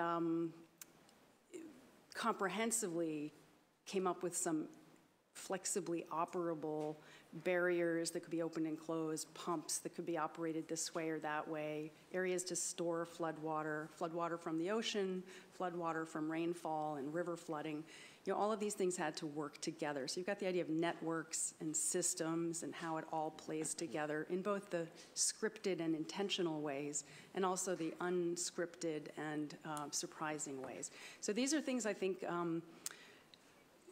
these are ideas that have been under some discussion in the city, and I would just simply encourage that they continue to be taken very seriously, and I would strongly encourage City Council to perhaps be involved in convening a fully structured and community engagement-based scenario planning process to help everyone really understand and share inputs that help set Boston-specific standards to guide the process going forward. Thank you. And I apologize in advance. I have to run out the door at 12:30, but I definitely want to hear the comments of others. Questions for Wendy and my colleagues? Okay. Any specific suggestions for Boston in terms of the financing piece? Well, others have said it as well, that this idea of the standard financial, the standard benefit cost analysis does heavy future-based discounting. They assume, okay, the cost is what it is today. And as for the supposed benefits, we're going to apply some accounting discount rate that always makes those financial benefits seem perhaps to pale by comparison with the cost. Meanwhile, cities like Houston find themselves feeling very penny wise and pound foolish when the full tally of implications comes home to roost. So I think it's important to be both highly multifunctional and make sure that any infrastructure investment to improve resilience functions not only on that 1 in 1,000 type scenario chance it's designed for, perhaps, but also that it's providing community value of many different types going forward. And I would also suggest that this type of scenario-based planning with a lot of community engagement is the only way I'm aware of where the community can have a voice to help understand and define how to strike that balance, how to define which of the many multifunctional attributes are actually valuable to the community. And some of these things are not things that have a financial value that's readily apparent. In Detroit, for instance, somebody probably had some type of cost-benefit analysis, I don't know, and it's a very politically fraught situation, but they probably spent some money on water infrastructure that saved a few bucks here and there. But at what cost? Maybe you can't monetize the health of your population and its children in particular. But when it comes to a disaster, you have the direct and indirect flood impacts. You not only have the flooded property, but you have business interruption. You have people who decide not to come back and invest in a city that has issues. Houston's facing this, Miami's facing this, New Orleans seems to be on the rebound. No one's leaving New York just yet. But some cities actually have had very, very notable problems recovering after an impact, and property values decline. And even with Hurricane Sandy, some of the New Jersey coast communities are having a very difficult time even having a tax base to justify their current bond obligations, let alone tap into some reinvestment funds. And I'm sure the city is already aware that Moody's announced late last year that they want everyone put on notice that they now require climate change considerations to be part of, they're looking at it, and they have been looking at it. They're just communicating to folks who seek public finance that you have to be prepared to justify that what you're seeking has a reasonable basis based on the known climate forecasts. Great. And so as that is happening and as the kind of private insurance markets continue to evolve with your work, are there any public-private partnerships that have been particularly notable in other cities? It's interesting. A lot of the cities, there are examples where city guidance and private investment on a parcel-by-parcel basis have yielded some good results. The Center for Urban Watershed Resilience worked closely with the Bloomberg administration and others to try to kickstart what I believe would have been a first-of-kind program to have a public-private partnership and to even get the insurance industry involved in making some financial investments. They have to invest their money to, anyway, there are different ways to get buy-in from the insurance industry and the reinsurance sector to not only contribute partially to the financing of some regional scale infrastructure resilience measures, but also to reflect that in some of the public and private insurance programs. The community rating system is a very important and often underutilized program to help make the federal insurance, the federal flood insurance program work better at the community scale. But in addition to that, what really drives the economy of a city is going to be a lot of the private investment and the private corporate insurance that manages risk for businesses. So you have to speak to those parties as well, and it's important to get them involved. Great. The insurance companies that support risk management for the corporations. Thank you. Great. Thank you very much for your time. I know you had to come a long way to come here. I appreciate it. All right, David. Hi, thank you. Thank you, councillors, and for the invitation, the opportunity to speak. My name's David Levy. Despite the accent, I've been in the Boston area for 32 years and at the University of Massachusetts, Boston for about 26 years. I'm a professor there in the business school and also part of our Sustainable Solutions Lab, which has been doing a lot of this work around Climate Ready Boston, the harbor barrier, and also I've been leading this report on resilience finance, which is going to be released April 13th at a public event. So you can find out more about that. And Rebecca Hurst, I have to run off, but Rebecca Hurst is here, our executive director, so you can direct any other questions to her. So you've heard a lot about this, so I'll just quickly go through some of the outlines of what the challenges and how we might think about financing some of these solutions.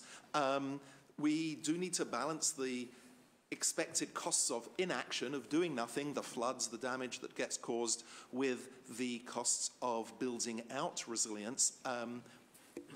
NOAA just came out with a figure that the climate weather-related disasters last year cost over $300 billion. It's a record amount. And so we are in a new normal where what we used to think of as a 100-year flood, we don't know now, is that a 20-year flood or a 30-year flood, but we're certainly going to be seeing more damage as we saw in Boston. I haven't yet seen numbers for how much the two storms in January and February cost in Boston. And another point to make here is that Massachusetts and Boston is thriving in a low-carbon economy, meaning that as we shift towards a low-carbon economy, there are a lot of employment opportunities, and if we think wisely about the tens, hundreds, potentially billions of dollars we're going to have to spend over several decades in resilience, if we do it wisely, we can address equity, improve infrastructure, housing, access to employment and healthcare, but that has to be planned. The Climate Ready Boston reports, I can't go through them now, don't have the time, but set the tone for this. Ranges of sea level rise are going to make things worse over the decades. The Climate Ready Boston reports target a 36-inch towards the end of the century of sea level rise, but we're already hearing figures of more like 4 feet towards 6 or even 7 feet. So the 36 inches is maybe even a modest scenario that we have to plan for. Increases in extreme heat-related illnesses and death, and maybe most relevant for today, the annual, once we get to a 36-inch sea level rise scenario, we're talking about an annualized cost of at least $1.5 billion. You can see that's damage to buildings, damage to contents, and lost business. I tend to think these are very conservative estimates when you dig into the methodology. Some of the big costs that we might need to be thinking about in terms of resilience, the harbor barrier study, we can't yet talk about costs. These are very broad scenarios that will be released fairly soon, but order of magnitude, this putting 8 to 15 billion, some people saying 10 to 20 billion. The other picture there is the Thames barrier that myself and others here might be familiar with, only 500 meters, but in today's money costs $2.5 billion. Just gives you a sense of the scale of money. Not that we're necessarily advocating for a harbor barrier. There are reasons why neighborhood level investments might provide many more co-benefits and a more incremental approach and more benefits that weigh in terms of equity and local economic development. And so we do have the numbers in from East Boston and Charlestown, quite modest numbers really, tens of millions phased over the next several decades. South Boston could be a lot more. Again, numbers aren't officially reported, but it could be, we're looking closer perhaps to $500 million on the high end. Downtown Boston, again, could be quite similar. So estimates, and again, these are broad scenarios. I'm not allowed to say numbers, and these are drafts, and so we have to be careful with what we say, but somewhere in this sort of $1 to $2.5 billion range, where we talk about phasing over how many decades is a little unclear, but these are very significant numbers, and Boston won't be able to support all of this itself with its current tax base. A little hard to see this, but this is just a diagram of the phasing of different specific investments needed in East Boston. When you look around the East Boston perimeter, this isn't going backwards. When you look around the East Boston perimeter, there's a whole bunch of parcels. Some of them are private, some might be redeveloped. So the financing opportunities for each of these are a little different. Some are public land, elevation of roads. So we have to look at the whole perimeter and think about almost parcel by parcel. Will it be redeveloped in the next 5 years? How much will the private owners be able to put in? Is it a retrofit that might be more expensive? Is it public land? Some of it is mass sport, and mass sporters are already committed to elevate and protect some of those areas. So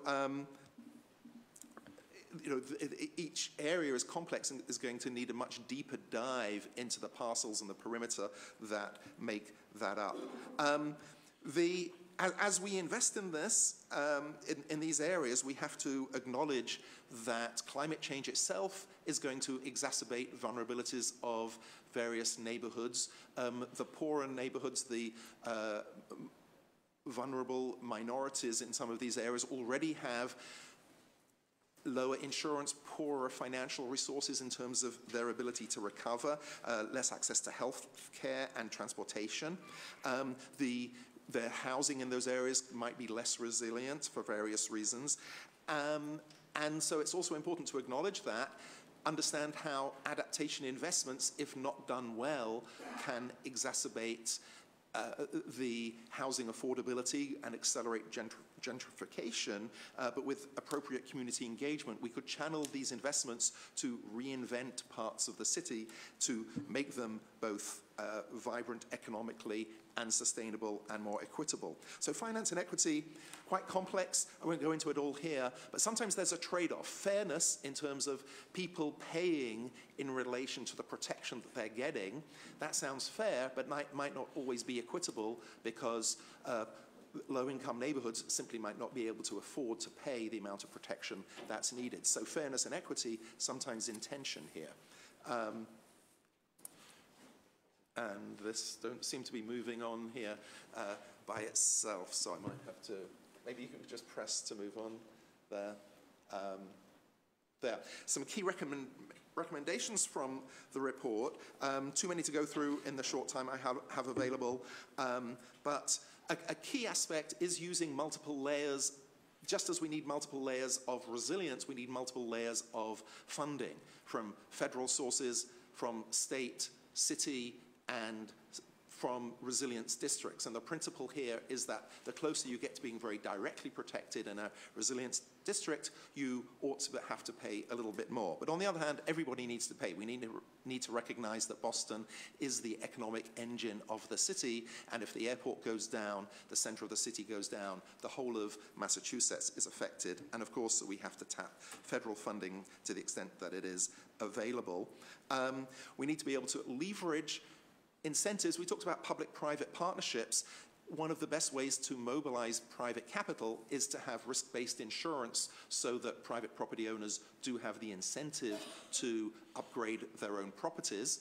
As we have these district-level neighborhood solutions, things like the CRS, FEMA's CRS, that's going to give private property owners discounts, there have to be methods of value capture because it's going to be the city and the state that are bearing the costs and private property owners who are bearing the benefits sometimes in terms of the the reduced insurance costs. So obviously we need to be looking at value recapture mechanisms. Establishing these districts, and at the building level, we're proposing as well expanding something like the Mass Save program from energy efficiency to resilience. So small surcharges on water bills, on perhaps because it's more infrastructure-based than energy-based, could potentially fund an equivalent program of assessments, audits, and assistance with upgrades there. On to the next one. Let's see if this, again, it's not quite working. Thing. Yeah, this is should be taken as just a broad scenario of payment, with the feds maybe paying a bit less than they have in the past. For the Big Dig, they paid 50%. Maybe paying a little less in the future for reasons that are outlined. Who knows how long the current administration will be there and what the financial implications will be. But between federal, at the state level, potentially, there are some proposals at the state level for a carbon tax. Another option might be expanding funding through RGGI, the cap and trade system. But taxing carbon one way or another does mean that you are taxing at the source. Economists like this because it's economically efficient, right? It's putting a price on carbon in order to pay for the problems that excess carbon emissions are causing. We're also suggesting, I mean, again, this is a scenario, shouldn't be taken as anything specific or binding, and we are not an official, this isn't also an official City of Boston report. It's generously funded by the Barr Foundation. But that between the city and the district, we need to be thinking about some split between property taxes and water, sewer, stormwater-based fees. And the reason for that is that only around half of properties, I understand, or maybe 60% of properties in Boston are subject to property taxes, whereas water is more equitable in terms of its usage, water and sewer. And a lot of this is going to be about extreme precipitation as well. And what these numbers indicate as well is that you can't get away from paying for this. There is a real resource cost. And however innovative the finance, people are talking about catastrophe bonds, about these environmental impact and other kinds of contingent bonds, all the sophisticated financing in the world, but one way or another we have to pay for this. And there are lots of co-benefits potentially in terms of open space, parks, beautifying the city, improved transportation, but nevertheless there's a real cost here that we can't get away from. One of the largest sources of funding that we should mention is the building that's going to be happening anyway in terms of new development, redevelopment, deferred maintenance, and so that is money with the right codes in place that can of course be leveraged for resilience. But these neighborhood district level upgrades are on top of that. I think I'll leave it there. Just want to end again, there's one last slide which this isn't moving on. Just from the Mass Clean Energy Center showing 100,000 jobs in Boston from clean energy, nearly 8,000 firms, that this sector has been booming by about 10% a year, far faster than the regular economy, even through the depression, the recession here. So there are opportunities to leverage climate change for economic benefit, and I think there might be similar ways to do this with the money that we're going to need to spend for resilience. Thank you. Thank you very much. And I know you have just a few minutes left, so we'll jump into just a few questions. You mentioned the potential of a surcharge on the water bill as a way through small but sort of widespread assessments to amass a funding source. And from what I have heard, other cities in Europe that do this very well also have a similar structure where there's a separate water authority that kind of is in some ways insulated from political cycles. It's a quasi-independent authority and has charge over the water infrastructure. In Massachusetts and in Boston, is that something that you would see attached to Boston Water and Sewer, or more the MWRA, or what's the appropriate scale in this area? Yes, I'm not really that qualified to speak about the governance side of this and the various authorities that exist, Mass Water, yes, MWRA. There are models where a water authority can be expanded to cover both extreme precipitation, flooding from salt water and from extreme precipitation. There are other models where the water authority is about freshwater supplies as well as flooding, but only freshwater flooding. So there are various models, WASCOs, water authorities, and in some areas where those water authorities also provide insurance. So across Europe, there is a lot to learn from the UK and elsewhere about the way that a water authority could be structured, and whether that authority is the same as the financing authority. There can potentially be a separate financing authority at the metro region level.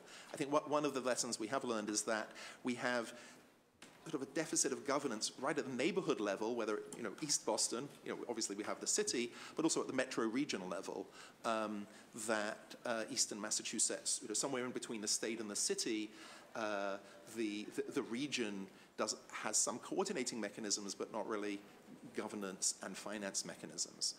So we've identified that. I wouldn't say we have specific solutions. And given all your work, both on the scientific side and the financing and all, what is the one most important thing that you think at the city level we should focus on first? I think building out from these neighborhood level studies that have been completed for Charlestown and East Boston and well underway for South Boston, I think developing those plans, engaging the communities and thinking how this money is going to be raised, looking parcel by parcel and developing a plan that aligns redevelopment plans with a neighborhood plan, and then thinking about the spread between federal, state, and city level funding and district level funding, developing some scenarios and getting buy-in. This is it's significant money, and it's going to be rechanging the city for the rest of the century, so it's a big job. Councilor O'Malley or Councilor Edwards? I would just very briefly echo your approach, Professor, as you talk about regional coordination. And one of the things that sort of struck me going through that very informative slideshow was, relatively conservative estimates now suggest that the sea level could rise 3 feet or more by the turn of the century. I won't be there, but a lot of people who are alive today will be there then. And I think Logan Airport will be underwater if that happens. So to include, I know Massport has done some good things, but to include them in this conversation, when South Boston floods, chances are Quincy's going to flood. When, when East Boston floods, chances are Revere is going to flood. So have you seen any model of other states that maybe I guess it would be the state government that would help coordinate sort of plans and green and gray infrastructure and perhaps building some sort of levees or building some sort of, what sort of I'll ask you the question I asked the last panel. What's the gold standard that cities and states are doing to address a regional holistic approach? Yep. I don't know about a gold standard. I mean, Miami is certainly well advanced on this, but the fragmented nature of authority in American governance is always a challenge. So it's going to take more coordination between city and state. I think the city is probably going to be leading it here, but somebody mentioned the Charles River Dam, and that affects Cambridge and other cities here. So ways to coordinate their funding and planning. It's a challenge, and I don't have a simple solution. I think we're going to be evolving these solutions as we go along. And I'm not an expert on the governance side. There's a separate sort of governance section of this. So sorry, I can't answer that so directly. No, that's helpful. Then I would just say, I wonder if, and this is somewhat of a rhetorical question, a majority or close to a majority of land in the city is tax exempt, and we have, as you know, many of your associations fall under payment in lieu of taxes, but I would argue that the nonprofits, many of whom have actually stepped up, particularly in the healthcare field. The Boston Medical Center is the gold standard. They're going to be passive or they'll be net zero carbon by the end of this calendar year. Maybe there's an opportunity here to sort of readdress the questions with these nonprofits, these huge, expansive institutions, to make sure that we can help offset some of the costs and just not put it all on business and residents. So I think that's a tough conversation that we need to have. That's right. And I think, labeling this as a resilience fee at some level and tying it into other metrics like water, sewer usage, stormwater, impervious services is a way to spread it out and to potentially get at that. But I think there are private builders. You talk to folks at Boston Properties, the people who build and hold their properties for a longer time recognize the value in resilience, that they will internalize some of that value themselves, and that they claim to be renting out buildings and LEED Platinum buildings. They claim to be getting higher rents and so there are some local benefits as well that organizations will see. No question. And then again, to my earlier point, the cost savings associated with these buildings often make it more economical, for those lower income and middle income folks. So this is a win-win all around. So thank you all, gentlemen and lady, for your great work on this. Thank you, Madam Chair. Thank you. For noting the disparities in race and in class and resiliency. Oftentimes, it's very communities that have not had infrastructure investment for years who are the first ones to face, not only are they vulnerable, but then they are particularly almost in levels of it's almost impossible to bounce back from being able to, from having dealt with flooding or having dealt with some climate change issues. So I really appreciate you noting that in your financial analysis. I know I went down to Gulfport, Mississippi after Hurricane Katrina hit, and that entire area was basically wiped out. No one had the flood insurance, and there was no infrastructure investment. And so we don't want that kind of disparity here in Boston. So I think, again, I just have to say thank you for bringing that up. But I also, you were just ending on the ROI, the return on investment, that I think that really is is key to our financial analysis about resiliency. I had the pleasure of visiting one of our passive homes here in Boston, and I think the owner or one of the residents mentioned that the ROI was as high as 21% with using solar energy. So there's a certain amount of not just responding the cost to that, but how much money we could be losing in terms of money that we could be making and generating just by investing in infrastructure that is going to pay us back. And so did you have more comments about that, or does your analysis on the 3rd include more ROI analysis? Yes, on the 13th. It does, and the report does have a section on return on investment at the building level, to some degree at the district level. There are some numbers, but it does have to be said that the return on investment for resilience isn't nearly as good as for energy efficiency. Right. The case is very clear for any energy efficiency: the heat you save, the oil, the gas that you save. Whereas for resilience, you might be saving millions down the road if and when the disaster hits, but the ROI is a little less clear. You'll see the numbers of the benefit cost ratios for a harbour barrier proposal are more marginal depending on what interest rates you use, for example. So that's why there is this need for value capture and for public money as well. Makes sense. Thank you. Thank you. Thank you, Professor. And remind us again, what is the date and time and location of your launch event? It's April 13th. At the UMass Club, yes. Okay, we'll keep an eye out for it. We'll have more details. Oh, sorry. Oh, Councilor Savvy George, do you have a question? I know I snuck in late, so I just two very quick questions. I hope they're quick. In your presentation, you do talk about selective investments in particular neighborhoods, but if we're not looking at the whole coast of the city of Boston, obviously the neighboring towns north and south, don't we put greater pressure on those neighborhoods we're not including? So will that further report include, the communities of Dorchester into Hyde Park, which are also inland but still on riverways? South Boston is well underway. I know there's going to be a report on downtown. There are other neighborhoods that are at risk. I think that the idea is to target the highest priority neighborhoods. Bud Riss is here and might be able to address that at some point. The plans for other neighborhoods and ones exposed to extreme precipitation as well. But yes, I think people are well aware of the pathways and sometimes indirect and unexpected pathways by which water can come into other neighborhoods.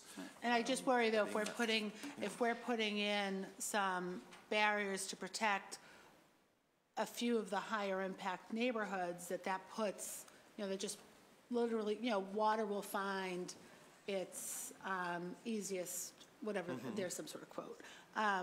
aren't we doing that if we're only focusing on those highest impact neighborhoods? Yeah.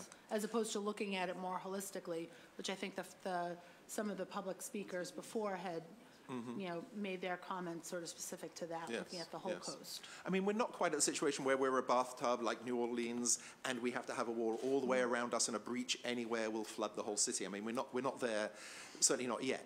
Maybe towards the end of the century we'll be getting there. But I think, neighborhood approaches make sense right now. When you look at the flood maps, the flooding is mostly local, although by the time you get towards the end of the century, it is coming right into Boston and Hyde Park, as you say. But we have to stage as an incremental approach here. We need to know, are we building to 2 or 3 feet? Are we building to 6 or 7 feet? What resources do we commit? Do we need to retreat from any areas? There are going to be important decisions to make over the coming decades as the science becomes clearer. Thank you. Thank you, Chair. Thank you. Thank you. So thank you, Professor. At this point, I'm going to consolidate. So I want to ask the other panelists to fill in, and we'll do everyone together. Councilor Salvi George joined here too. So we're going to be joined by Magdalena Ayed, Deanna Moran, and Bud Riss, as formerly mentioned. And they will fill in around Jay Wickersham and Peter Richardson. So Jay and Peter both affiliated with the Boston Society of Architects.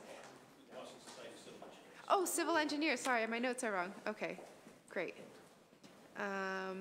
Wonderful. So we'll give 1 minute for people to get settled, and then. But do you like being over there? We can also squeeze in over here if you. Okay. Okay, perfect. So either Jay or Peter, why don't we start with you two, and then we'll hear from everyone else, and then we'll take questions as a group. My name's Peter Richardson. I'm a civil engineer with over 30 years of experience in stormwater and floodplain management. I'm an executive vice president with Green International Affiliates, an engineering firm that's providing services related to stormwater and floodplain management for public agencies, including the Boston Water and Sewer Commission and the Federal Emergency Management Agency. I am also a certified floodplain manager with the Association of State Floodplain Managers, and I'm a past president of the Boston Society of Civil Engineers, and I'm here in that capacity today to represent BSCE. We have approximately 4,000 members in Massachusetts, and we're one of the leading sections of the American Society of Civil Engineers, which has approximately 150,000 members worldwide. And for the past 2 decades, the American Society of Civil Engineers has been issuing a national infrastructure report card every 4 years to raise awareness about the infrastructure deficiencies in our country. The last report card, issued in 2017, gave the nation's infrastructure a cumulative grade of a D+. And one of the leading factors in determining the national grade is the budget gap between what the nation's infrastructure needs are and what is actually being funded in conjunction with the current condition of our infrastructure. While there's not a specific grade for Massachusetts, there is both state and federal documentation that shows a funding gap for water-related infrastructure in the tens of billions of dollars. This past February, I wrote an article in the BSCE newsletter citing a recent study by the National Institute of Building Sciences, which found that for every $1 spent on flood mitigation, $7 is saved in disaster costs. And I think it was alluded to by one of the people earlier on the overall study. And so considering the potential consequences of climate change and the good return on investment that comes from flood mitigation, not investing in mitigation projects right now makes absolutely no sense, especially considering that what we design today is going to be in place for the next 50, 100 years. So we're talking about these scenarios in 2070, which could be anywhere from 3 to more feet. But the investments we're making right now are going to be in place at that time.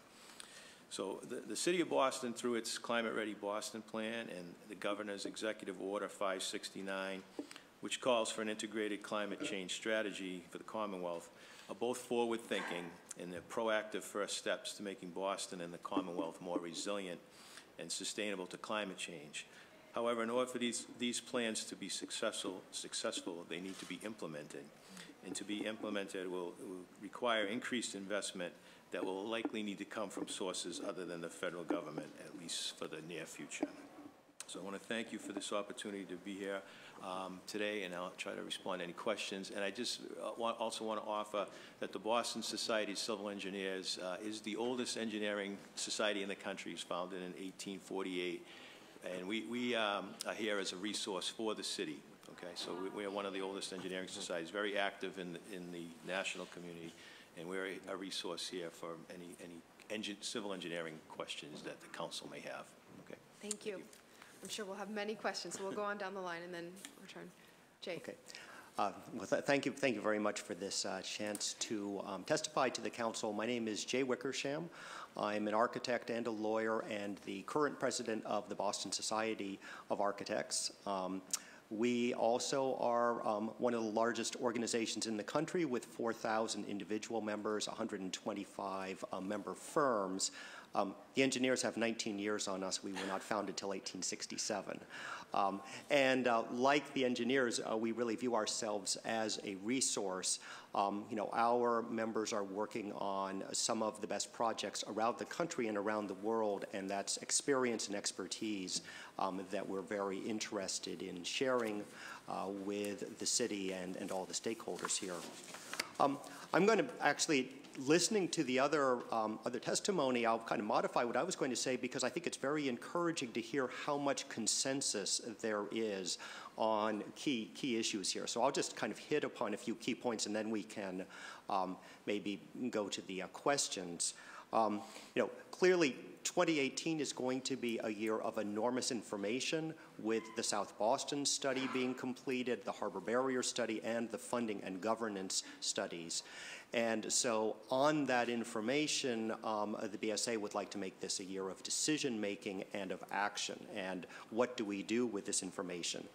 And maybe three key points I want to make. The first, again, as others have said, is the business case for investing in resiliency.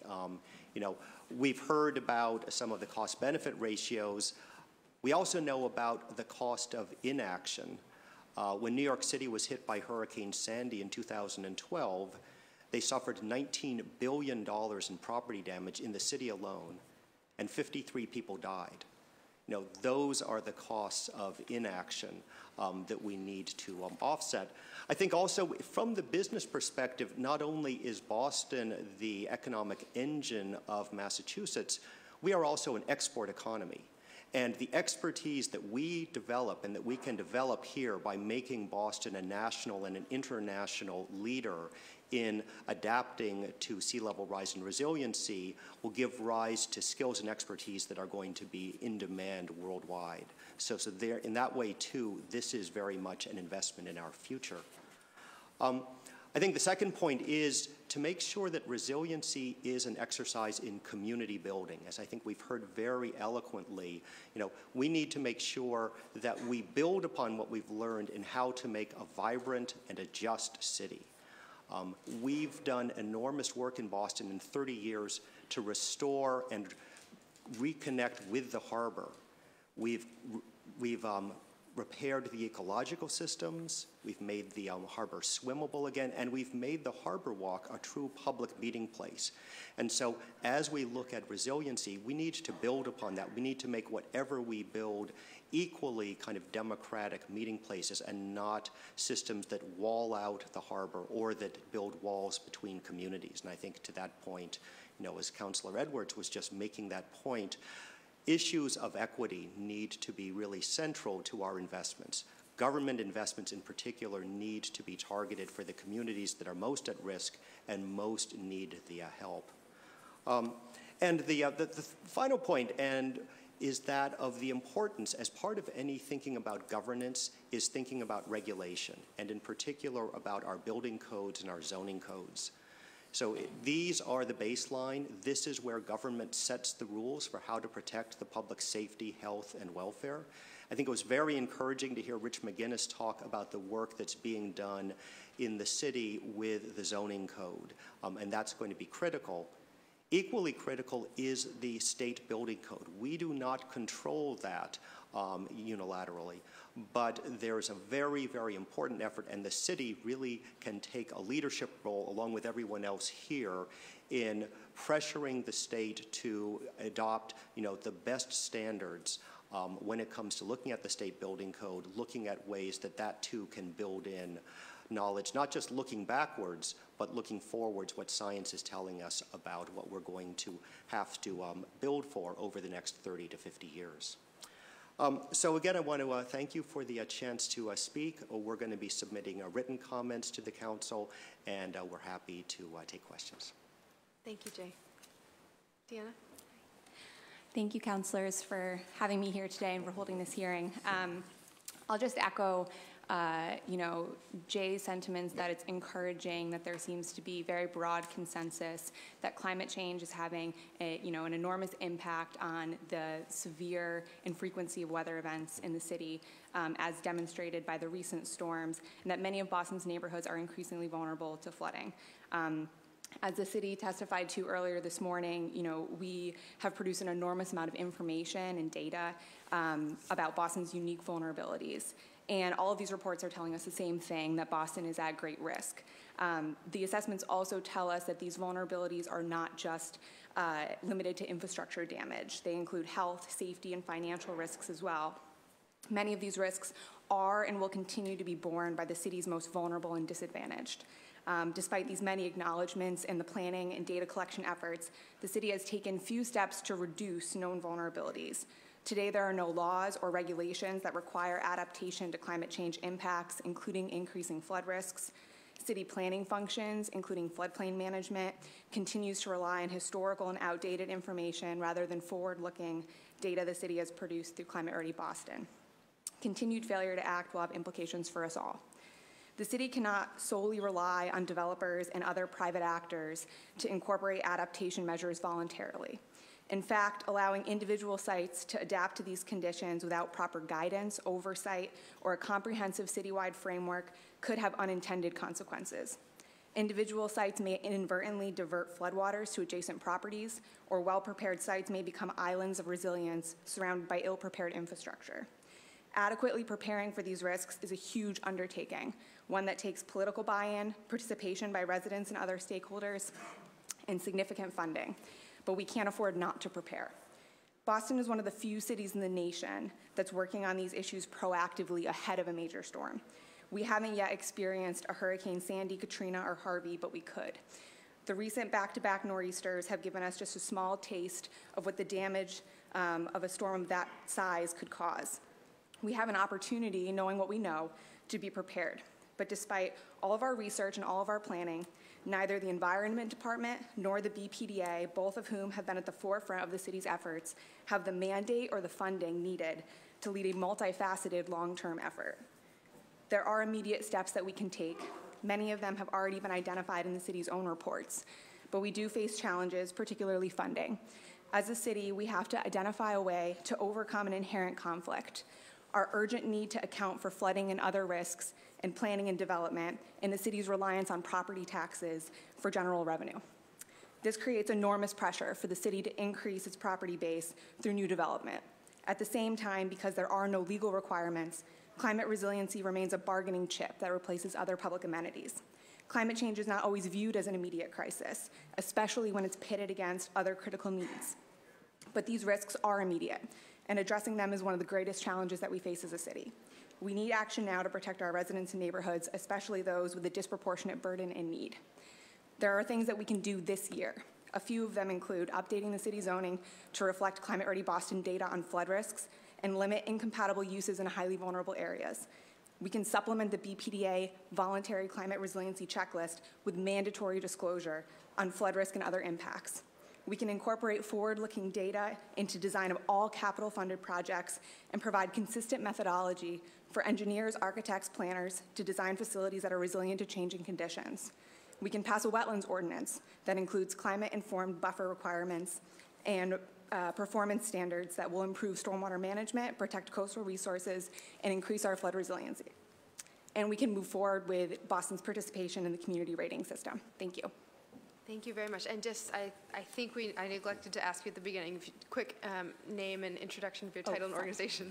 My name is Deanna Moran. I'm the Director of Environmental Planning at the Conservation Law Foundation. Thank you. Magdalena. Thank you, Madam Chair and Councillor Edwards and Councillor Esaibi George. My name is Magdalena Ayed. I'm the founder and director of the Harbor Keepers. We're a new organization that's focused solely on establishing coastal resiliency in East Boston and to foster environmental advocacy. So thank you for this opportunity. In East Boston, in the last 3 storms, we had coastal flooding where basements that had never gotten flooded before were flooded. We had inundation in coastal areas that had never been flooded. Around the area of Lewis Mall and new waterfront developments. We had ocean water seeping up from storm drains in city parks. We had flooding behind an area called Liberty Square Plaza, Central Square, where our supermarket, our only supermarket in East Boston, resides, reaching the food delivery trailers in the parking lot, which, by the way, this supermarket services all of East Boston. You can see the numerous videos we have been documented for a couple of years now. We had power outages, down trees and power lines, roof collapses from snow loads, backed up storm drains flooding in the streets. We had exploding manhole covers, and in Chelsea we had exploding transformers. In Orient Heights last year, we actually had a mudslide from extreme precipitation and snowmelt. And during the summer, it's really not uncommon to see overheated third-floor apartments in old wooden frame triple-deckers with little ventilation where seniors on a fixed income and perhaps lung problems live, who can't even simply just use passive ventilation like opening up the top sash of the windows. And we also have, as an example, one of the lowest percentages of tree canopies across the city. The vulnerabilities, or quote-unquote what they call the shocks and stressors, play out in many different other ways, from chronic housing displacement to mental and physical health vulnerabilities. We obviously, geographically, as you know, we're surrounded by water on all sides, brings a level of risk in our evacuation and emergency planning that we actually get to see play out every day with higher wait times for even just an ambulance. 8 minutes on average is higher than the other neighborhoods. We have daily traffic congestion at the entrance of the tunnel that impedes mobility and travel for local residents, putting our children, who we want to encourage to walk to school at a younger age, at risk. Immigrant and low-income populations, or even third or fourth generation East Bostonians that really have little or no resources to retrofit these homes or apartments or prepare their families for a disaster, or even know where the emergency shelters are. We know this because we've done participatory surveys at Harbor Keepers where we have discovered that 90% of the people who participated do not know where the designated evacuation shelters are. So we've seen reports on this lack of equitable planning. A lot of our colleagues have mentioned this. We're indeed a world-class city with incredible talent, rich financial assets, unmatched historical significance, and a state-of-the-art port. We're incredibly diverse, but we as a city, like many of the cities around the globe, can't seem to get up to speed on mitigating the climate impacts. We aren't short the research and reporting. Indeed, the City of Boston has a bold climate action plan. We've paid millions of dollars in technical and scientific research, so we know the projections. We've seen it play out recently. We also know pretty much the areas that will see increased flooding and other climate impacts. But we also know which are the communities, and I'd like to talk more about the people. Of course, we need to talk about infrastructure and buildings, but I think our focus is more on people that will be stranded, or I hate to say this, if we get hit with Hurricane Sandy, people will perish. And as Deanna mentioned, and others, we've been lucky. For many East Bostonians or even Bostonians, there really is no plan B. If we get hit with a Hurricane Sandy or Harvey tomorrow, millions of gallons of oil and fuel stored along the Chelsea Creek in some of the most vulnerable communities, which are labeled and designated as environmental justice communities, will cause toxic spills into nearby neighborhoods, as happened in Houston this past summer. I really encourage the City Council here today and from here forward to take this opportunity, like we are doing today, to coalesce, to take action now, to implement the initiatives in the Climate Ready Boston.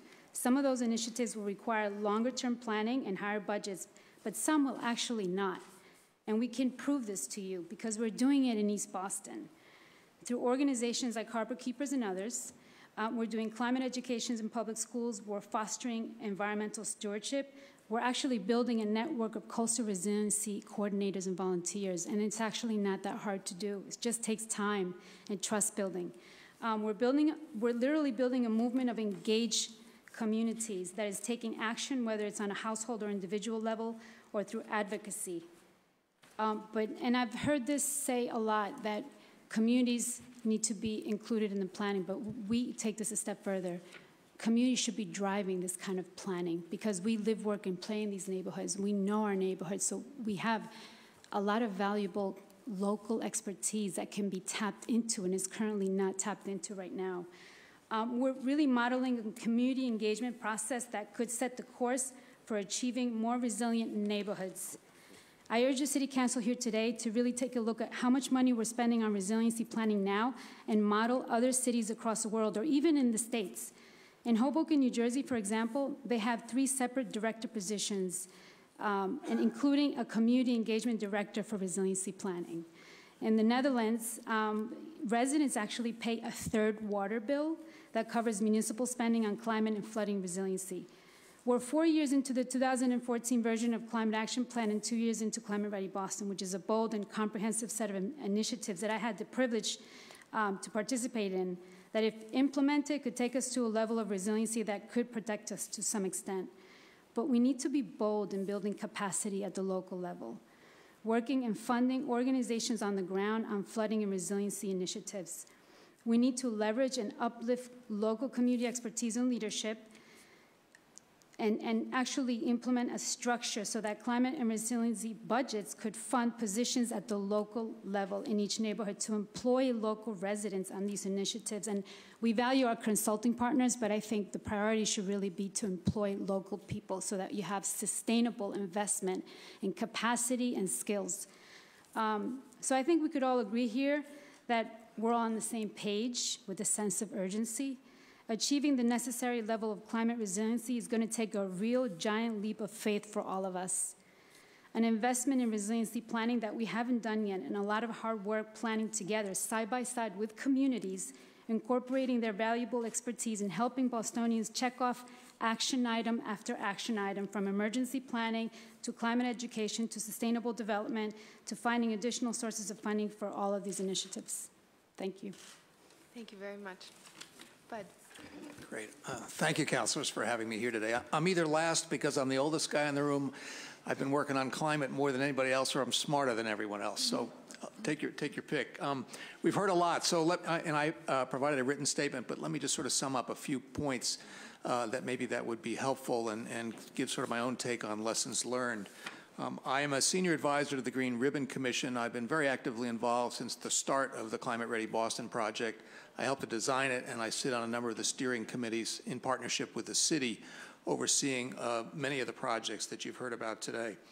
I think the good news is the Climate Ready Boston project has given us a very strong technical foundation upon which to take action. So there was very good science done by the Boston Research Advisory Group. The vulnerability assessment was citywide and really gave us a lot of information about who, what, and where will be affected and impacted and over what time frame. So that strong technical foundation, I think, is really good. I'm more confident that we have solutions to this problem than I was when we first started this project a number of years ago, thanks to the planning work that's been done in detail now in East Boston, Charlestown, and the Seaport, and hopefully will soon follow downtown. And that confidence in my mind is I think we have the ability, I think it's feasible to protect those areas within the range of 3 to 5 feet of sea level rise, which are on the sort of middle range of projections going forward. Money is a different problem, and I'll come back to that in a second. The city did a very nice job of outlining a 5-year program of actions called the Outline of Actions, and if you haven't looked at that, I would encourage you to do so. It's a pretty clear path forward. Obviously, will change over the next several years, but I think they've done a good job of outlining the tasks ahead. Although the science, the projections were very well done, I think it's really important, and one of the key lessons is to monitor the science continually and to update it every 4 or 5 years. It looks to me that we now just are in the midst of an important shift. For the last 80 or 90 years, we've seen 1 inch of sea level rise in Boston per decade. I believe now that we're at 2 inches per decade over the last 20 years.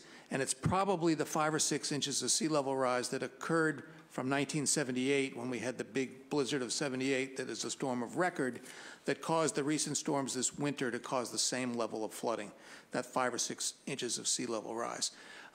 The good news is that the middle projections are, in the range of 2 or 3 feet of sea level rise by the end of the century, with probabilities on order of 50 to 60% that would happen. The number you often hear of 7 to 10 feet probably has maybe a 1 in 1,000 chance of occurring. And if you think about that, we'd have to have a foot of sea level rise every decade for the next 8 decades to reach those numbers compared to the 1 or 2 inches that we've had. So I think it's important just to keep that frame in mind. There's no single silver bullet to this problem, particularly I think you've heard that today. But in addition to whatever we do structurally, whether it's green or gray along the waterfront, zoning is really, really important. And you heard Rich McGinnis start the day off by suggesting that they are thinking about developing a sea level rise overlay district. I think we need to get moving on that much more briskly, particularly as we want to affect any new development that hasn't yet been built in these areas along the waterfront. Jay and others talked about the building code. That is a state jurisdiction problem, but it's really, really important. It's the building code that sets the base flood elevation for all of the development in our city. To date, that process at the state level has only looked backward and not forward. So I think we could really use the help of the City Council in encouraging the state to have a different approach. Fairness and equity issues are very, very large issues, but I think they're more complicated, and we've had this conversation, than just where do people live and are their residences vulnerable. Absolutely, and absolutely we have to focus in some of those areas, such as East Boston and Charlestown, where the lower income populations live. But it's also important to focus on where they work. People's livelihoods are as important as where they live. I remember some of the early meetings in East Boston where we were focused on the residential areas, and many of the residents said, if Logan shuts down for 4 weeks and I don't have any income, or if I can't get through in the subway to get to my job over in South Boston, I have a bigger problem than whether my basement floods. So thinking about where they work as well as where they live, I think is really important. And then just a few more points. Nobody has here really put the number on the table, so I'm going to do it. If you look at the East Boston work, if you looked at the South Boston work that's almost finished, look what we did in Charlestown and probably what's coming for downtown Boston. We're talking about needing $1 billion to $2.5 billion of spending over the next couple of decades to prepare for this big challenge facing us ahead. That dwarfs any other project undertaken by this city. If you remember that the Big Dig and the harbor cleanup were largely funded by the federal government and by the state. So while I really support and I work with my good colleagues at Energy, Environment, Open Space, and BPDA who have done a fabulous job of getting us to where we are, I think we're going to have to ask the question, do we have the authorities in the right places to tackle this problem going forward? It's hard for the city to come up with more than $20 or $30 million of new funding for almost anything in any given year. But if we're talking about $1 billion to $2.5 billion, how are we going to do that? And I don't think there's going to be any panacea from the federal government. Who's going to coordinate it? Who has the engineering expertise to oversee it? Who can raise money through bonds and other kinds of structures that we may need? So I think that's a question we need to keep asking, which not in any way should discount the really good work being done. Finally, we have to enlist the private sector, I think, in a very, very big way, particularly because there isn't going to be enough public funding to resolve this problem. And I think there are many ways to do that, but if we look at what's happened with greening of our buildings in Boston and the fact, I think as David Levy and others were saying earlier, that they now have greater market value because they're more desirable properties, we have to think about how can we get to the point where properties that are more resilient have more market value and therefore encourage their owners to upgrade over time. There likely won't be enough public money to do that. So I think it's important to sort of reframe it in that way. And then finally, I think one of the biggest challenges is going to be low income and affordable housing. A major fraction of the structures that are now in these vulnerable zones are double, triple deckers, some of them 70, 80, 100 years older, where we have to figure out a way to get the critical infrastructure like their heating and cooling systems upstairs or otherwise make it dry, protected downstairs. That's not going to be an easy problem. And I think we have to look at what was done in the renewable and energy efficiency area, where measures were provided to do audits of homes, and then Mass Save comes in with some sort of incentive and programs. Some of that works, some of it doesn't work, and there's some lessons there that we should follow. But I think a focus on housing would be a nice area for you all to look at. I know many of you are very interested in it. It's certainly an important passion of Mayor Walsh. So we need to look for some common ground there on how to build affordable housing and make it resilient at the same time. So let me stop there. Just to let you know, the Green Ribbon Commission has been delighted to be working on this very great problem the last several years, and we look forward to continuing to do so in partnership with the city. Thank you. Thank you, Bud. Questions from my colleagues? Councillor Edwards, Councillor Selby-George? You good? You're good? Okay. So I'll dive in. I think really what we're all here talking about is really how to kick up to a whole different scale of funding, coordination, community outreach. What would your kind of top immediate short-term recommendation be for the city? Why don't we go in reverse order? But do you want to start? You laid out a bunch, but what's your... I think David Levy hit it right, following through on these resilience plans that are being developed for each of the waterfront neighborhoods. But the really important moment's going to come about a year from now once we finish the downtown, once the city finishes the downtown piece. We'll know what's needed along the entire waterfront. That's when we're going to have to really prioritize what to focus on first. Great. Yeah, I mean, I think reiterating what I said earlier is in terms of the coordination with the community is doing some really, grassroots work and not just engaging the communities, but allowing them to drive some of the planning and building networks at the local level with the neighborhoods. And then continue to find resources. We do have some resources from the different agencies and departments. I think it's a matter of coordinating and leveraging those resources, whether it's Boston Water and Sewer programming or working, on hazard mitigation or emergency planning. We're doing some of that where we partner with Boston EMS to prepare hundreds of people to do CPR and, emergency disaster prep. I mean, there are some things we can do right now. So coordination, making sure, assuring that the communities and the people who are working within each neighborhood are included in that process and leveraged and uplifted. And then also fostering environmental advocacy will teach skills to people at the local level so that they in turn can continue to advocate as things get moving. I would say anything that's low-hanging fruit you should go after right away. I think I saw in the plan for the Greenway there was a $100,000 flood wall will have a $17 million benefit. So anything like that, I think that's within the city's capability of funding you should do right away. It was alluded to a little bit, I think, with David. Other cities use stormwater utilities, so maybe you set up, and whether that would be through the Boston Water and Sewer Commission, MWRA, or even a separate type of agency, but a lot of cities will use that to fund. We have water and sewer, but this is kind of a different way of coming up with a funding source.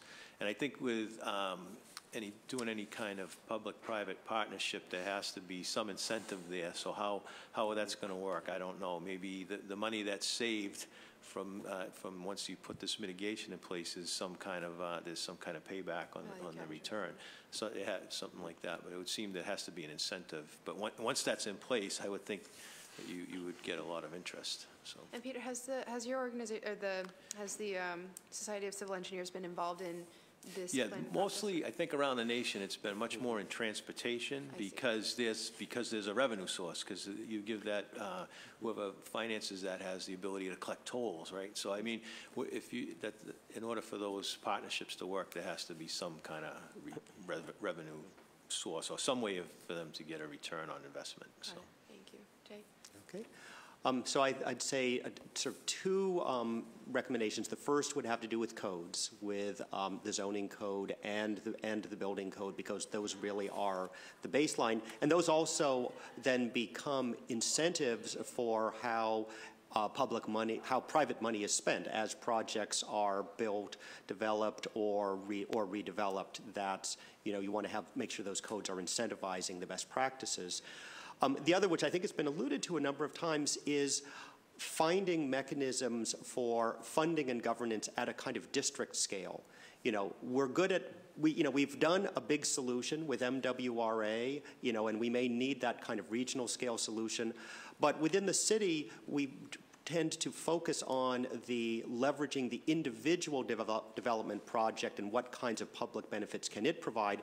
We don't have the models we need for taking a collection of projects and property owners, identifying what are the key improvements you need to make in this area and how do you share the costs fairly just as the benefits are going to be shared. And that kind of model for these kinds of district studies is going to be critical, and we don't have it yet. And Deanna, there's a whole bunch of your stuff that I know we're eager to jump into. What's your top priority? So I will echo Jay and say that I think zoning and codes are, should be top priority over, this year and the next couple of years. Zoning in particular, I think we can move a little bit quicker on. As far as the building code goes, as others have recognized, it's a little bit more difficult because it's not in our immediate control. What I will say is that the Conservation Law Foundation, in partnership with the Green Ribbon Commission and others, has been looking very closely at potential legal liabilities for design professionals and others. And what we've found is that adhering to the current codes and standards is not a shield for liability. Courts have recognized the foreseeability of these types of risks when they make determinations about negligence claims and other types of claims. And what we would recommend is that something like a disclosure language supplementing the BPDA's climate resiliency checklist could send a non-regulatory market signal to private developers who are being required to have their engineers or their architects certify their buildings, that their buildings will withstand these future conditions. I think there'll be a more incentive for developers to listen to their design professionals who are urging them to take more steps. It's unfortunate that that liability right now, for the most part sits with the design professional because in many cases they're not the ultimate decision maker. So that definitely could make a difference in Boston and elsewhere as we wait for the codes to be, to catch up to science. I would also just echo Peter's comments about stormwater utilities. I think it's very clear that of the many things that we need to do on the financing side, we do need a new stream of revenue. And something like a stormwater utility fee could not only generate that additional revenue, but also provide a basis for private investment, public-private partnerships. There are a lot of other cities who have done this, Philadelphia, many cities and towns in Vermont. And, investment in stormwater infrastructure and retrofits is very attractive to private investors, depending on the payback schedule. And it's something that I think could definitely be done in Boston. I think we'd want to, do it at the regional scale, perhaps something that MWRA could think about being the house for, and particularly stormwater utility being established that has bonding capacity, because that could definitely be a source of funding for these pilot projects, climate or otherwise. Great.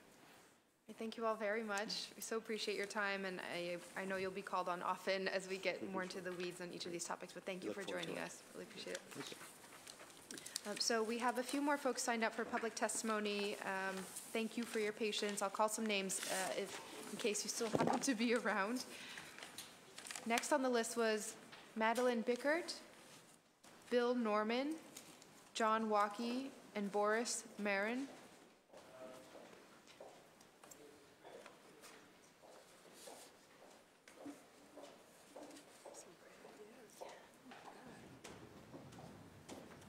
Feel free to make your way over to the public testimony microphones.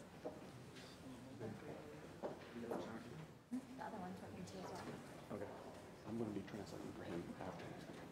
Great. Hello. If you could just introduce your name, your address for the record, and we'll keep to 2 minutes of testimony. Thank you. Sure. Thank you. My name is John Walkie. I live at 63 Putnam Street in East Boston.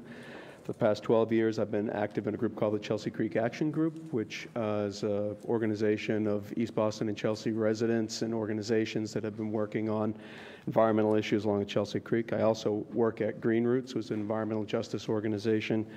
I'm the Waterfront Initiative Coordinator for that organization. And I worked for 4 years for the U.S. Geological Survey and the Office of Foreign Disaster Assistance doing flood mapping and risk assessment, vulnerability assessment in Central America. And I think a lot of things that have already been said, I second and everything. I want to bring out an example. I mean, we talked a little bit about the speed with which we need to be working because of the changes that are going on and the need for some of the zoning and the funding mechanisms for these things to be in place while we're sitting here waiting. Things are happening, as we've seen this winter. And in particular, I want to draw attention to one particular project without getting too much in the weeds of it so that it's applicable to other neighborhoods. But I'm talking about a project to put in an electrical substation along the banks of the Chelsea Creek, which has gone through the Energy Facility Siting Board, and I was a limited participant in that process, so I'm pretty up on the details of it. It was mentioned earlier, I think Rich McGinnis may have addressed it, was the electrical substation that's over in South Boston is an example of some infrastructure, critical infrastructure that's been put in a flood zone, and they raised it. They implemented some measures to try to prevent it, any sort of flooding of that area, of that infrastructure. And in the case of this one, to date, at least publicly, the designs we've seen for that station is that this electrical substation, high voltage station, will be located within 100 feet of the high water mark of the Chelsea Creek, and it will be on ground level in an area where last summer and then 2 or 3 times this winter, the surrounding streets have all been flooded and have been blocked off by police as you couldn't get through. And the location of where it is on Chelsea Creek, too, we're not talking about the cliffs of Dover. This is just, it drops down to the creek, and it's an eroding shoreline that the Army Corps of Engineers has talked about fixing, but they haven't gotten around to doing that. I think waiting for this project to play out. One of the issues that we're seeing with this project, or even some of the other larger development projects on the East Boston waterfront, is that the existing licensing process and planning process has sort of gone through, and we're saying this stuff is in the pipeline, we can't do anything about it now. It's a done deal, just accept it. And what we're talking about is an electrical substation in an area that's already getting flooded and will most likely be flooded in the near future, that's across the street within 100 feet of a playground, and within, on the other side, within a little over 100 feet of an 8 million gallon tank of jet fuel.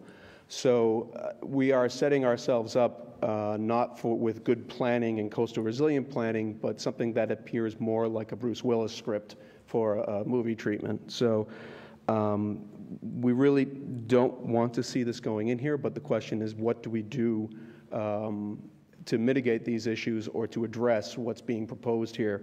And in the same way with other projects going in where they have not been forced to meet certain climate resilient goals, projects that don't reflect the values that we see in these initiatives like the carbon zero, I'll be transparent, that these things are not, they're moving forward, they're not being held to those standards. So we have the way that things get done in the city is going on as it has been, and the way that we're talking about planning is definitely going in the right direction. Everything that's been discussed here is great. We need to make sure that that it's hitting where the rubber hits the road, and in like right here and now, and not 2 years from now or when the next report comes out or further on down the road. And just to close out, relative to the community involvement in these processes too, a lot of effort has been put into reaching out to the community, and it can be working in the community. I know it can be very hard to get people there. One of the things that's very important is the issue of language, and for many of these meetings and things, when there is, if you make all the adjustments ahead of time, you can get things translated or whatnot. I'll be translating for the next person who'll be testifying. But getting into the communities, especially in speaking for East Boston, at least into the immigrant community, can be a challenge, and an extra effort has to be made. It can't just be advertised in the local East Boston Times in Spanish or in the local Spanish newspaper and thought that that's enough. We really need to go a little bit above and beyond what our normal outreach is for these communities, especially on something as critical as this that's going to affect so many people that live there. I'll stop there, and I'll be and on that theme, I'll be translating for the next testifier. Thank you. Gracias. Mi nombre es Boris Marín, vivo en el 150 de la Lexington Street, East Boston, Eagle Hill. Hello, my name is Boris Marin, and I live at 115 Lexington Street in East Boston. Soy residente por más de 18 años en East Boston y represento a un grupo de fútbol femenino, el cual ya tenemos más de 3 años de estar integrados y trabajando. I've been living in East Boston for more than 18 years, and I work with a soccer league for the last 3 years. ¿Con cuántas personas? 50. With 50 participants from the community playing soccer. Nuestro mayor problema siempre ha sido los espacios, pues el deporte se ha crecido bastante, pero las oportunidades de espacios son muy reducidas y las pocas que están ya se las han dado a otras organizaciones, en el cual nosotros tenemos el problema de encontrar espacio para que estas mujeres puedan practicar su deporte. And so over the years of working with this football league, one of the problems they've had is the spaces are few where they can play. And some of these spaces have been given up for other organizations or for their use. So it's very difficult to find the space to use. City ya ha sido nuestra casa para practicar el deporte y sabemos de las dificultades que hay ahorita y pues nos cuesta encontrar eso y creo que pues la mejor forma es de hacer más recreación para la gente, en especial los inmigrantes hispanos, que somos más del 50% que vivimos en East Boston. So the City Yards, the American Legion Playground, has been sort of their home for practice, and there's a lot of competition for the space. And especially for communities with over 50% of the community being Latino, and so a lot of soccer players and looking for more room. Y si traigo esto acá es porque sabemos que se está creando una planta eléctrica, la cual con los problemas que se están dando ya con las inundaciones, que es muy peligroso para nosotros, nuestras familias, nuestras mascotas, creo que traer más peligro a nuestra comunidad, a nuestros hijos, a nuestras mascotas, pues y a nuestras infraestructuras, creo que pues no creo que sea una buena idea para nuestra comunidad. And so his understanding of the substation going in would be, with the risk of flooding, it would be a problem for residents, for their pets, for anyone using the space down around that area. Y pues creo que si creamos algo o una solución, creo que fields, canchas o más espacios verdes, pues sería una mejor solución y es menos peligros y una inundación pues una inundación grande sucede. And so he feels that a solution for this would be to have more green space or recreational space in an area that's at risk for flooding, as it would be just less infrastructure at risk. If it's a football field, it floods, and afterwards you don't have explosions from that. Bueno, y gracias por escuchar. Sé que son pocos los latinos que vienen acá, pero pues tenemos el problema de que tenemos mucho miedo a hablar y pues yo soy de los pocos que habla, así que gracias por escuchar. And thank you for listening to me. And I know there's few Latinos who show up for these kinds of hearings. A lot of people are kind of afraid to come out for it, feel kind of intimidated. He's one of the few that is coming out for it, so thank you for the opportunity. Gracias por su testimonio y su liderazgo también. Madeline Bickert, Bill Norman, I think they both are not here anymore, but just second call. And then Kanan Tiruvengadam, and I'm sorry, I'm having trouble reading this other name, maybe Dale Cast, and Sarah McCammond, or anyone else who wishes to testify, please come on down.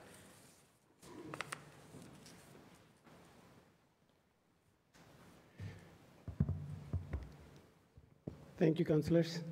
My name is Kanan. I live in East Boston. And I had the pleasure of working with the City Environment Department on Climate Ready East Boston as part of the nonprofit in East Boston, Neighborhood of Affordable Housing. I learned a lot from that project. And I'm also doing some work for the East Boston Greenway currently. And I run a small urban farm called Eastie Farm in East Boston. It's, among other purposes, it's there to show young people how to be resilient, how to do waste management, how to do rainwater conservation, things like that. So a few stats to share. It surprised me how many people don't know this. Boston is number 8, or was number 8 in the list of most vulnerable cities to sea level rise in the world. Number 8 in the world. People may not know this. It is in terms of the property that is vulnerable to sea level rise. And when that is the case, to be adding more property to the same vulnerable space appears to be like we want to move up that list. We should be moving down on that list. And Climate Ready East Boston report, if you read that, you know that it's not about all of East Boston, nor is it about all impacts of climate change. It is, climate change impacts include coastal flooding, include extreme precipitation from storm, as well as urban heat island effect. However, the Climate Ready East Boston project had a limited scope that was only about coastal flooding and only about a specific part of East Boston. Granted, that was the most vulnerable part, but it's about only that part. It's not about all of East Boston, and it does not include stormwater flooding. I mentioned that because omitting parts of the effects of climate change could have effects that we were not prepared for and therefore unable to handle. It could also be that solving part of the problem while not addressing the other could have counter effects. For example, we could be raising the land to protect ourselves from coastal flooding, but then would be trapping rainwater. So 9 times this past winter, the water level in the harbor has exceeded the flood level of Boston, 9 times. So I'm not sure how much we expected this, and so I think we should be somewhat scared and be aware that our estimates have been way under in terms of how bad these situations are and how quickly they can get bad or worse. And I'm not sure we're prepared for a storm like what happened on the 4th of January. If there were 1 foot more water, 2 feet more water, I'm not sure what our plan is currently. I don't know. I go on the City of Boston website. I try to look for a plan. I don't see it. An evacuation plan, for example. I mean, speaking of evacuation, I think we wouldn't be evacuating because, as you've heard before, in the north, we've got all kinds of vulnerable situations like petrochemical products, and in the south, east, west, we've got only water. One of the evacuation sites is the Umana Barnes School, which itself is in the floodplain. So that doesn't make much sense. We need to have a new plan. And I have a few suggestions. Cut me off whenever. The Boston Water and Sewer Commission could prevent the backflow in some of these drains. We see every time there is an astronomical high tide, we see that the water from the harbor, as it rises, flows backwards through the drain and then up into the streets. And that causes a lot of flooding by salt water, which is corrosive. And I'm not sure what the plan is to prevent that backflow. You would have thought that there's already a preventer, but there isn't. And in some parts of East Boston, which are extremely low-lying, the water comes up with very high pressure. It feels like a geyser. And every one of these crises is an opportunity, so we put in a lot of money in developing these models, but we should also be looking at these floods when they actually happen to measure how far they get, how deep they get, and how much the impact is, so we can compare that to the models and know for sure how well our models are faring. And I'm not sure that measure is being taken. As to every time we have some amount of notice when these floods happen, we should be deploying people, whoever is willing, and it can be done very safely. You don't have to step into the water to see where the water gets. So I think we should be deploying people to make better assessments when these floods do happen. And that evacuation plan, I think that should be there already. So I would say, and it shouldn't take much to create that, so that should get there. And we should be prepared with sandbags and whatnot, and helping people learn how to protect themselves when this happens, because the city may find it difficult to get to East Boston, for example, because the tunnel's closed or whatever. Aquarium Station was out of commission for a while. So we can prepare, and we should prepare people, arm them with whatever they need, and then let them go to work. And there are many people who are willing to do this. And like Magdalena was saying earlier, we should be leveraging the passion that's already there in doing this work. And I think we should be engaging the students, and it should be We should be talking about mitigation very seriously. It should be part of the curriculum in the schools, and the BPS can be contacted by the mayor, told them, and this has to be part of it. Currently, it's not. Climate change education is not part of school education, and it should very much be there at all levels. And there are many people willing to help with that, and the Harbor Keepers and East Farm currently already involved in some schools in East Boston doing exactly that. I think we should build on work like that, and when the kids learn, they go home and talk to the adults. And the adults don't have time to come to climate change meetings and whatnot, but when your kid is talking to you, you can't ignore that. So that's one way we can reach more adults.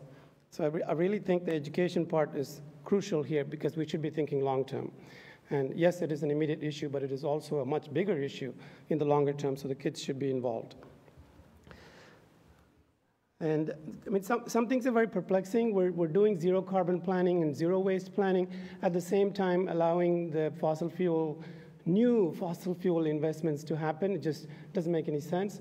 If we're allowing somebody to do that, maybe put up a big building or dig a hole to put a pipeline, we should be asking them, hey, we're trying to reduce carbon. You're adding carbon. So what is your solution for helping us reach our carbon goal? How are you going to do that question? We should be asking anybody who wants to propose any kind of carbon positive project. We're looking for carbon negativity, right? So we should be encouraging carbon negative projects. And if developers show up, they say, we want to build something, yes, they're going to create housing, but we should be pushing them to say, how are you going to make it a carbon neutral building? Make it their job to go do the research about how to do a large scale passive house. And unless there's a force, some sort of compulsion from the government, why would they do it? So also, I keep hearing the federal government as an excuse, like, oh, we don't have funding, and what are we going to do? Never mind them. You know, we have to lead. So we just find ways to do what we can. And I think someone else alluded to the idea of low-hanging fruit. There are many low-hanging fruits. We should be going after that with everything we've got. And we should get creative. The CPA is there, Community Preservation Act, right? That can provide funding. Anybody and everybody is allowed to apply for that funding. And that is exactly there to counter some of the effects that are going on with economic improvement, which have had the side effect of too much development in vulnerable areas. That CPA is there to create more open spaces, be more sensitive to community needs. It stands for community preservation, right? So we should be using that and add the additional layer of resiliency on top and apply. And city agencies are welcome to apply to that. So I think those are some of my thoughts, and I will send my comments in writing as well. Great. Thank you. Thank you, Kanan. And I know you're not here in that capacity, but I'm feeling wonderful that you're a member of our Community Preservation Committee and that you're out there doing the outreach and making sure everyone knows about the opportunities through that, too. Thank you. Thank you. Sarah? Hello, my name is Sarah McCammond. I live at 15 Channel Center Street in the 4 Point neighborhood of South Boston, and I want to thank you, Madam Chair and Councilor Edwards, for having this hearing and giving us the opportunity to speak. The 4 Point neighborhood is one of the highest risk neighborhoods for climate change and flooding. And this impact reaches from the breaching of the 4 Point Channel seawall into our neighborhood streets and into many of our historic basements via the storm drain backflows. There are over 130 outflows into the 4 Point Channel.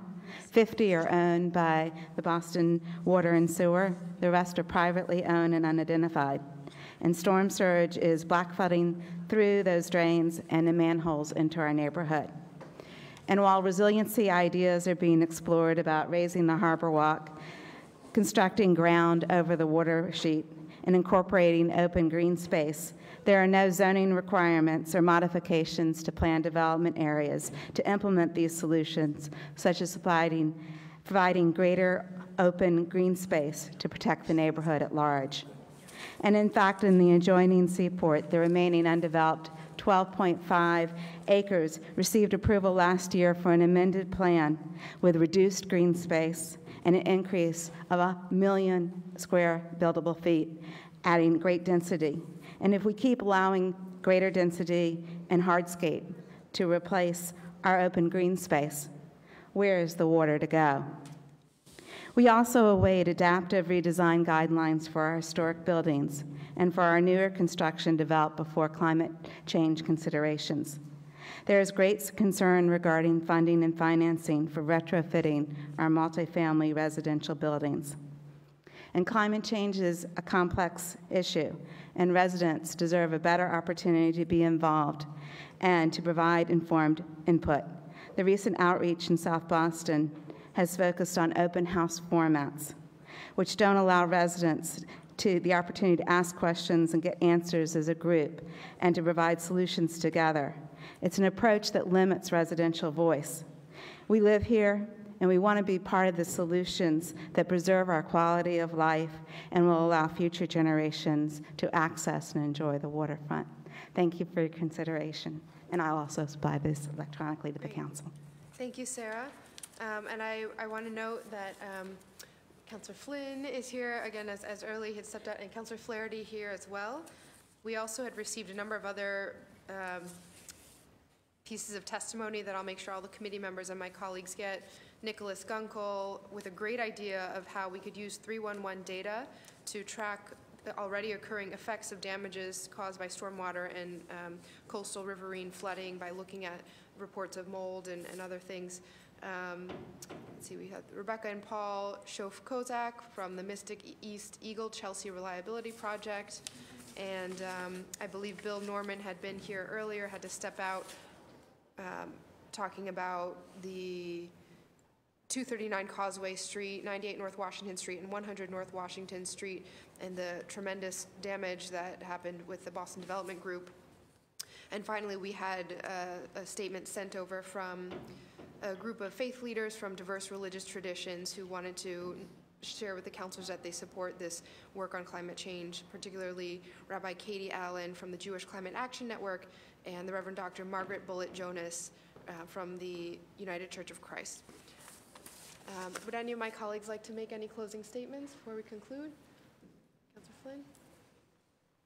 No, Council, I just want to say thank you. Council, I just want to say thank you and for your leadership on this issue. It was a great hearing, learned a lot about the issue, some great feedback from the participants, so I just want to say thank you for all your help in helping educate us all on this subject. Thank you. Thank you.